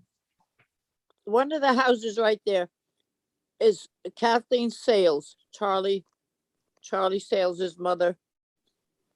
Yeah. Old Charlie. And then his brother or his uncle Billy Sale is the next building over. So I don't think that they're taking the fence down. I think a split rail fence is the only thing, because you put up a picket fence. I know that area pretty well, and it's kind of used at night, and sometimes what's there get run over. So Diane, it looks more like fun. it's just a board fence they're proposing, not a picket. I still think that the area calls for a split rail as you Okay. go down the old train tracks, not the other. I think maybe you talk to some people there, you'll find out, but there's got to be another solution than trying to put up a fence that can't be knocked down. Thank you, Diane. Val, you already went, right? Yeah. Yeah. John, what's your feeling on the fence? Okay. 100 feet, 4 feet tall. He needs to use the mic. Yes, what is this, what is the size of the boarding? I mean, It says 4 feet. 1 It's- by 6 pine. 1 by 6 by. Mhm. That's a lot, yeah. Thank But- you. Are you in favor, or would you rather see split rail, or do you want to see this combo of the split No. rail and the board? I see a lot of them. Bet you do. Motion to approve if it's. Well, Oh my we have some differing opinions. So, it seems like the board is swaying towards all split rail. Would you go along with, you can make that motion because that one will pass, but, as proposed, it may As not fly. proposed. The board is leaning towards all split Did you rail. go? All Oh, split rail. Are you on this? Carrie, Yeah, could I you, think it should all be split rail, and I would think in that area, in that section, you could build it so it's not easily pulled apart. I know split rail is easily pulled apart. Making all the board things, But yeah. just bolt it through. Make them all board, that solves it. No, it's Oh. it's not appropriate. That's a good fence, man. it's, In this area, it's like right on the edge of the wetlands, natural habitat. I just don't think that's, look where it is, John. You walk Look through where it that is. little It's not- path it's that not cuts through dividing- there it's and not it's wide dividing the open. property I see it, to yeah. the open. okay, before we make a motion, John, did you want to say something else about, Yeah, I just wanted to see if there was another form of a more permanent fence that was less easily taken down. You know, some of the other issues we thought the board fence would help with was just privacy and kind of a separation between what's more of a public area and a private area. And we felt that a more substantial fence would help that. But we understand if the board feels split rail is necessary here. Who's taking Could I down the add- fence? We don't, you know, I don't want to say because I don't know for sure, but I'm assuming it's, you know, people in the adjacent area. You know, it was used, you know, when it was owned by the town. I think the people who lived there may have used it for parking and kind of as a backyard. So we do have split rail fence there that is repeatedly taken down. So we're just trying to look for something that is a little bit more permanent. put some I would barbed think it would wire be- around it? Yeah. It would be something I that would think that- afford them more privacy if that area does become more used for the public as well. So those were our reasonings for the board fence, but we'll take whatever the board Mike, feels. can I say Okay, thank something, you. Abby? Go ahead, Diane. I just said who owns those two houses there going down where it says red work area. They are used to having the open view. They've had the houses there for many, many years. They don't need privacy. They've never asked for it. They've never been part of privacy. The road has been there. The houses across the way were smaller houses before that was allowed to build up. But I don't think you can wire off places because somebody's taking down a fence. I think it would be a bad idea. This is for tourists. They walk down the old railroad path and stuff, or bicycle, that we've made it, and putting up fencing for privacy is not exactly making a tourist person welcome, and the people who live there are used to traffic because many people go down to the beach right there because it's starting of the creeks. So I don't Thanks, think Diane. you need to do it. Okay, so that seems to be those were good points. Just down there. Oh, Those seems to be the sentiment of the board. Do I hear a motion? okay, this, I make a motion to approve a split rail fence where necessary. Okay, let's see where it goes. Val, on Diane's motion. Well, we don't need to approve split rail fences. Okay, Right. okay, thanks. So what am I doing here? Maybe John wants to hold it and talk to his No, people. no, I don't think he does. I think, Well, if we approve a split rail, that means we're not approving a solid board, so. yes, I think we State our do opinion have to about it. sort of, yeah, so just say yes. Yes. Carrie, Aye. John, all split rail. all split rail. Fine. Diane, on your motion, Yes. Aye. and I'm an aye. Thank you. Thank you. Thank you, Abby. Okay, 107 Tom Nevers Road Utility Barn. Do we have somebody to rep? Can I sit off this just for a Sure. little break Yeah. and somebody else? Yep. Do we have somebody to represent 107 Tom Nevers Road?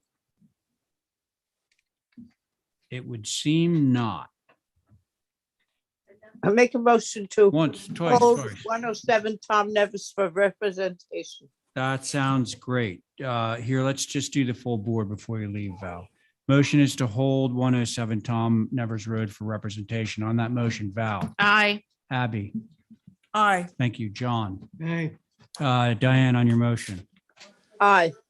Again, I'm in favor. Okay, so now, Val, you're taking off for a I'm little not while? leaving, I'm just. No, you're taking a break. That goes Okay, down to so Stephen Welch, John and Carrie. That goes down to Right. John and Carrie. John and Carrie. Stephen Welch, are you with us? Did we lose him? Number 7, We're doing number 8 now, John. number who? 8. Well, I should also, let's make sure that Ethan's here. I'm sure he is. I'm here. Ethan. Hi, I'm here. Yeah, okay, good. I'm not hearing Stephen Welch, so we're gonna do Carrie again. Okay. He's not on video and he's not on a microphone, so. Yeah, okay, so sounds like he ain't there. Okay, 11 Cliff Road, Ethan, type 2 fence as built. Ooh, had to be an as. And they paid the fine.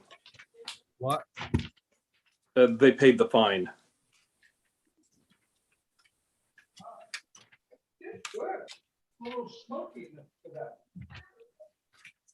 That's fine. So, any pictures? That's it. Oh, I'm sorry. I'm The looking white at the fence. copy. Okay. Oh, good Lord, in a share. If you look at the black and white photo, there was an original like wire fence inside the hedge. So the hedge grew up, the wire fence is gone, and then they just continued the white type 2 fence from the property next door that they own as well.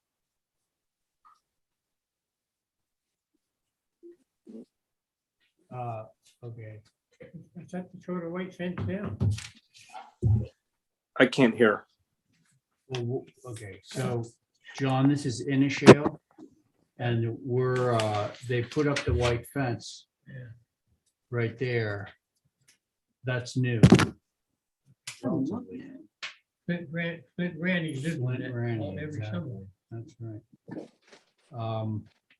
In the shade. Okay, so as built, white picket fence. Oh, Thank you, Mr. Chair.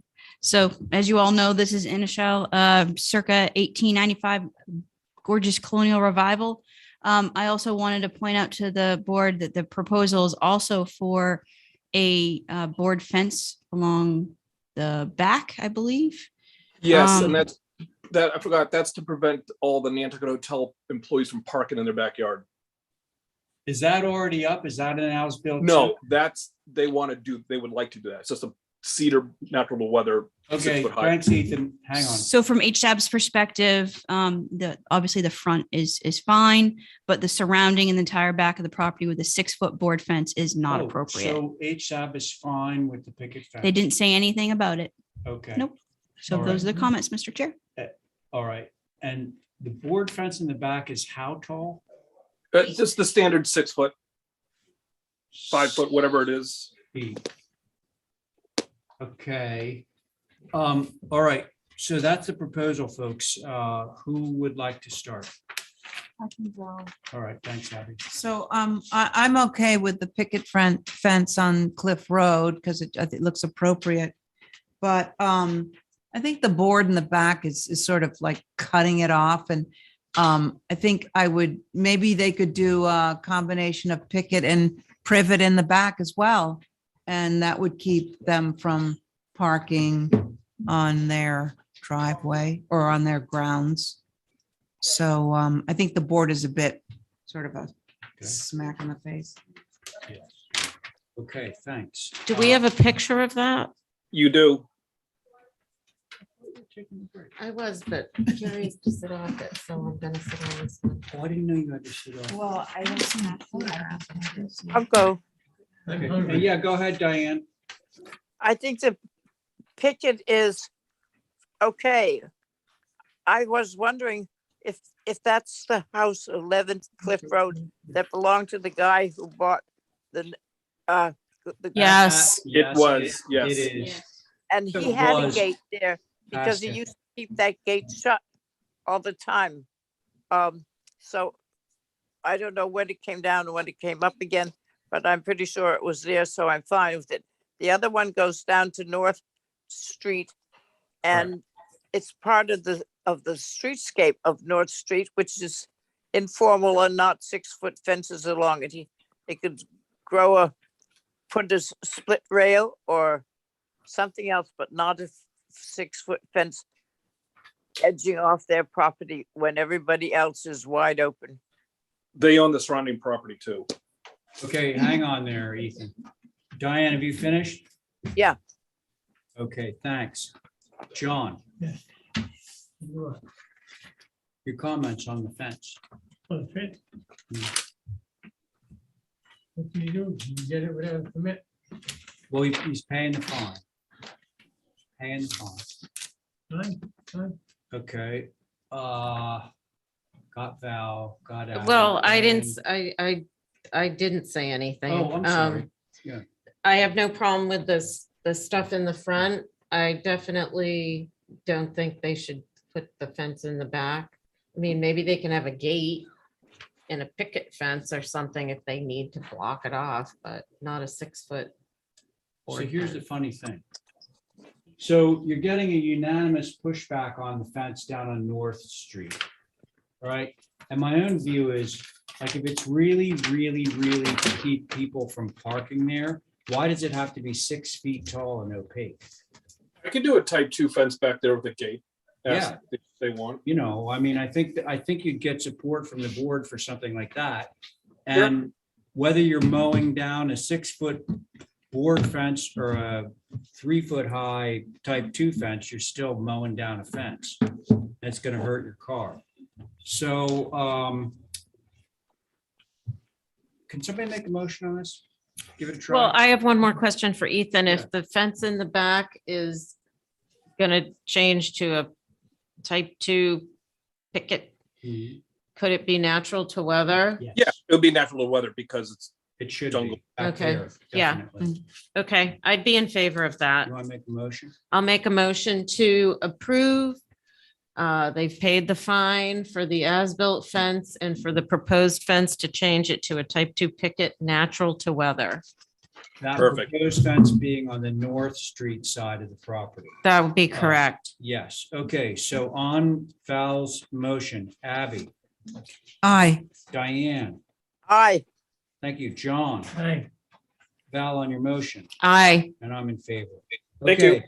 Okay, thanks. 57 Union. Do we All have right, somebody now to wrap? I'll take off. Thanks, Val. 57 unions, the applicant requested to hold till next Tuesday. Okay, can I have a motion? Motion to hold 57 Union. Till Tuesday. Till Okay, that's Tuesday. Abby's motion. Val, you're still here, so on the motion. Aye. We're holding this one till next Tuesday, 57 What's your Union. name? Nantucket Carpentry, 57 My Union. brain is ready to. So are you okay with the Union. motion to hold? Yes, okay, so John's in, Abby, My motion. who's your motion? I got Val. Diane, Aye. okay, and I'm in favor, actually Abby on the motion, Aye. and I'm in favor, motion carries. Okay, Now, one thing we've got in common. we have a lot in common, Frank. You and I are left-handed. Looking like me. That's right. Both wear glasses. We've done approximately 20 applications since 5. There you go. We're the two most stubborn HTC members. And the two most alike. You gotta be it, that's late. There you go. You can't Coming hear. off tonight. Can't hear. I can hear. Bring it here. I can't. I finally hear. found it. I can't hear her. Okay, so Mr. Catone, are you here? I am. All right. So folks, well, Val, you're up after this, so. We're not going to get to I that. don't, I think we're Yeah. probably gonna spend the rest of our 15 minutes on Mark's stuff. Who? That's okay. I'll wait till Thursday. Okay. Yeah. All right, night. And Val, or do you want to sit off of these? Well, I just thought I'd give an alternative chance, but I'm still here, so. Oh, okay. I'm back. Here, I know what to do. Val, you sit on 15 Cliff Road and then Carrie can sit on 8 Hulbert Avenue. Scary one to sit on this one, and this one off. I don't care. We're just so eager to get you Why you in. both want out? Carry something to do. Okay, so Abby's off. So 15 Cliff Road, Mark Catone. Thank you. Mover demo garage. That's correct. There is an existing garage that sits on Cliff Road. We believe it was constructed, the interior frame is all new. It's sheathed in plywood. We believe it was built circa 1996 when Graham Goldsmith did a significant renovation to the main dwelling. The application following this will be a new garage structure which will replace this. And so therefore we are looking to either, move or demo this existing structure.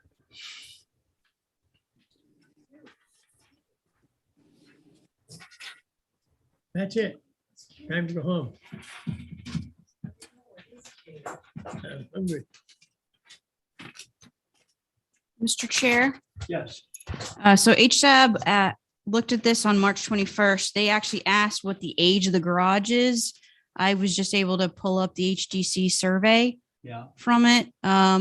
Obviously, it says non-contributing, but this was done in 89, so there's possibility it was in the 40s. It's very, and it could have been added on to, revise, what have you, but I'm just assuming here, since it's a survey from 89 and it's reflecting that it's non-contributing. So. That woman was 92. She was the sweetest woman you ever met. Jensen. Very That's the nice. lady across the street. Like me. Okay, so demo move off of this garage, folks. And Mr. Chair, it would be nice to know more of the construction of the structure. Of the We can provide- interior. Yeah, we can provide certainly additional photographs. Those are Marvin windows. It's new framing on the interior. And the photograph that was just up, I believe, actually doesn't match what's there today. I think it was greatly altered. And it may have even been relocated on the property at one point too. I think it was slightly, yeah. It was an elongated hip. That doesn't appear to be that. If that is a photo taken from Cliff. It's hard to tell where that is exactly on the property. Usually the locus, they do a pretty good job of indicating. So it's actually along the frontage. Yeah, it's there. And I think it was to the right. I think it got picked up, relocated and modified. Because now that structure is almost in line with that wing. Yeah, there's nothing on Cliff Road that looks like that. No, I was up there I today. think Chuck Lenhart did that stuff. Sounds good. Okay, so thank you, Holly. Thank you, Mark. Who wants to start? I will. Thanks. I was up there today to check it out. And if there's no historical significance to it, I'm okay with it. I like the door, the blue door. If you're getting rid of it, I need a new door. Oh, there you go. It's all yours. Okay, thanks, Val. Did you decide to sit off of these? Yeah, carries on. Carrie, your turn. Yeah, I agree with Val. If it's not historically important. It's super cute. Mm. Yeah, I mean, and the location of it is weird, that there's a garage In in front. where's the house? Although that is But- kind of a precedent up there. Yeah, not but, too many though. Yeah, not too many, but it's a tight site, but then Mark is gonna do a garage, so I hope it's, decent looking. Maybe I'm sure it will be. like a small garage. Okay, Carrie, thank you. Diane? Well, I hate to lose another garage, but I think the floor plan is rather weird, kind of weird. Don't know what they used it for, but I wouldn't mind in this case to have it removed, hopefully, or demoed. Okay. John? Are you good with the demo move off of the garage? Yes, Okay, so moved. John has made a motion to approve the move demo of the garage. On that motion, Val, Carrie, Diane, Aye. thank you. John on your motion, Aye. and I'm in favor, motion carries. Okay, that's one down. Now we got Thank you. addition full reno foundation. 11 Cliff Road.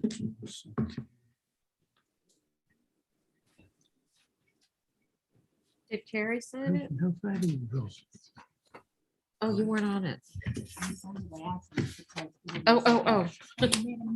I know. Okay, so go ahead. Yeah, Chuck Lenhart definitely. Where This this is- garage Yeah, is. well, no, this is a reno to the house that's behind the garage, I'm pretty Oh, sure. yeah. But it's at.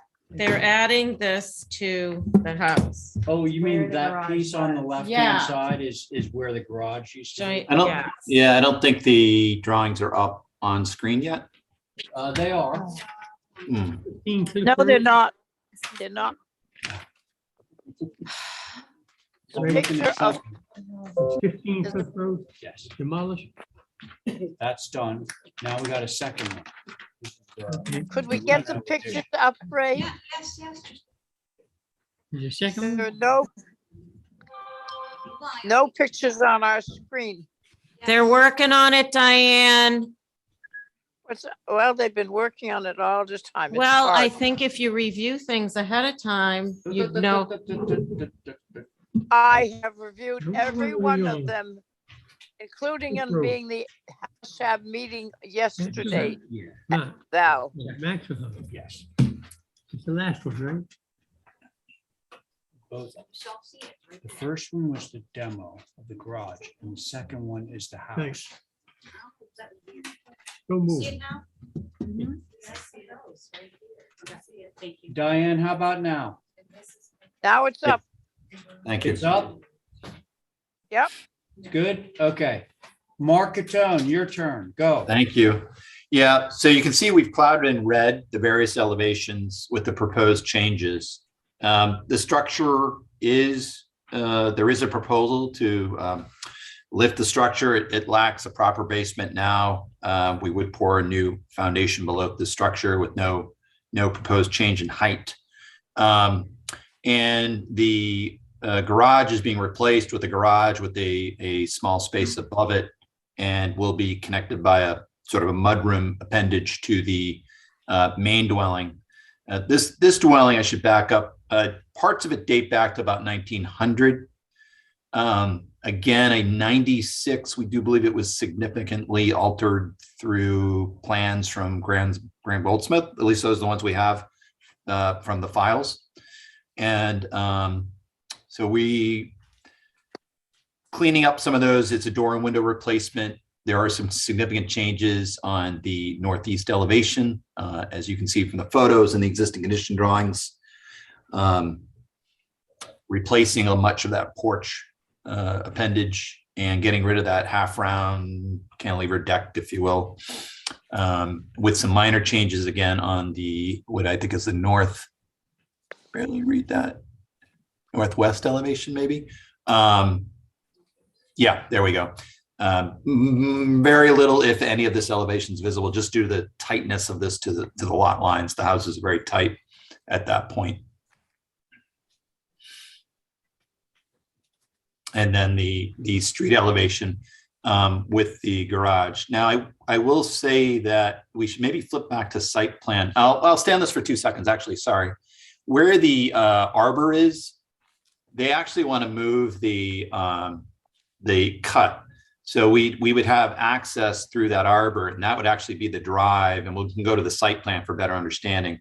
But the drive would then curve around, which would then actually kind of open up the view, there you go, to the house. So you could see the house from Cliff Road, and the garage might make a little bit more sense. And then from the garage elevation that is parallel to Cliff Road, that would be landscaped. So then we'd have softscape along that edge, and the garage doors would actually sort of face more interior. And then as you approach onto the property, you would actually see the front of the house, which today is a little confusing. You don't actually have, not from a vehicular standpoint anyway, that access. I think that's okay. I think that's everything. Thank you. That covers it. Thanks. Holly. Thank you, Mr. Chair. So I actually have the HDC survey up. You can tell it has been altered, and it does date back to 1900, the original. HSAB took a look at the proposal March 21st. They asked what the age of the house was. There wasn't anything indicated on the application or anything in the application to reflect the age. The existing 6/1 windows are more appropriate than the 2/2s. The existing chimneys should remain. The facade facing Cliff Road is too utilitarian looking. It should have a more appealing presence facing the street. Enlarging the garage to this degree makes it feel like a cottage, which should have a front door. The garage door may be unnecessary if the garage is accessed from the side. The new driveway opening will open up to a view of the south side of the house. Details and massing around the new door should be carefully reviewed. Running the gutter line in front of this new gable seems awkward. This view is not shown on profile, but would be visible from the street and needs to be accurately shown. HSAB respectfully requests revisions if you're so inclined. And I would just make a comment, if the proposal is to have 2 driveways, that's obviously would require a special permit to the planning board.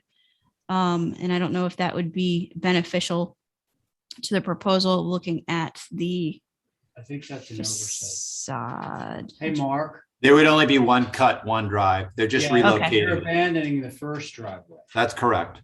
Right. Okay. The elevation facing cliff. Yeah, so I was trying to get to. Okay. Is that That's- this right here? That's it. So that elevation actually will be, there'll actually be a vegetative Okay. screen. The privet would continue across at that point and close that up. So that's not really a garage door. It's not a garage door. It's really just a door for like access, that sort of thing. Yeah. So there'd be an opening there to the street. No. Yeah, maybe a little path, Carrie, of some sort Oh, with a so you would gate. break the hedge there? Maybe, yeah, just a little break. I think just so for access for, again, just, it's not for vehicular access. It would just be a pedestrian way if that were the case to that door. Not critical, but it was just a thought. Okay. Very good. You go? I completely agree with H-Sab about the 6/1s. I think the 2/2s are very modern. And with the simplicity and the massing of this building, I think it just makes it seem even more massive. But I do like what you've done to the whole thing. I think the building in the front reads, at least from here, as an extension of the house, which totally fits in with what the house is doing. Can we see some other elevations? I think my biggest thing is the 6/1s. And I agree also that the chimneys should be kept. It's such a large building that the chimney. The proposed elevations will be scrolling in the other direction. Yep, there you go. Yeah, I think the chimneys should be kept. So what do you want to do, Ray? That's my only beef with this, is the 6/1s. Okay. Thank you, Carrie. John, your turn. And use your mic. You speak into the mic. Work on the house or Yeah. do you want to tear it down? Work on the house. No, they want to modify it. Everything that they're modifying is bubbled with the red. If that's what they want, I think it's appropriate for that area. Okay. I'll move it, we submit it as submitted. What's the matter? Let us all Yeah. talk before you Yeah. make the motion. Because I don't think it's going to necessarily pass, but Don't get upset, we're all here. okay. Thank you, John. Val. Let the table lay. Jesus. I think, I do agree about the windows. I thought the same thing. Is the front door now on the southwest replacing what's the front door that was formerly French doors? Yeah. Correct. Okay. And it just has, maybe because it's wide, it looks like it. I'm not sure about the close elevation to the street. I think if that little door that you have proposed there emulated more of a front door, it would read better. If there's Yep. gonna be a little path there. Because it looks like it's a slide door, like a barn door. Correct. Yeah. And if it is gonna stay a barn door, definitely not with the angle. The diagonal boards. Yeah.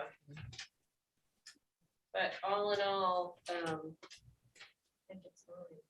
Okay, thank you. So for me, Mark, 6/1s.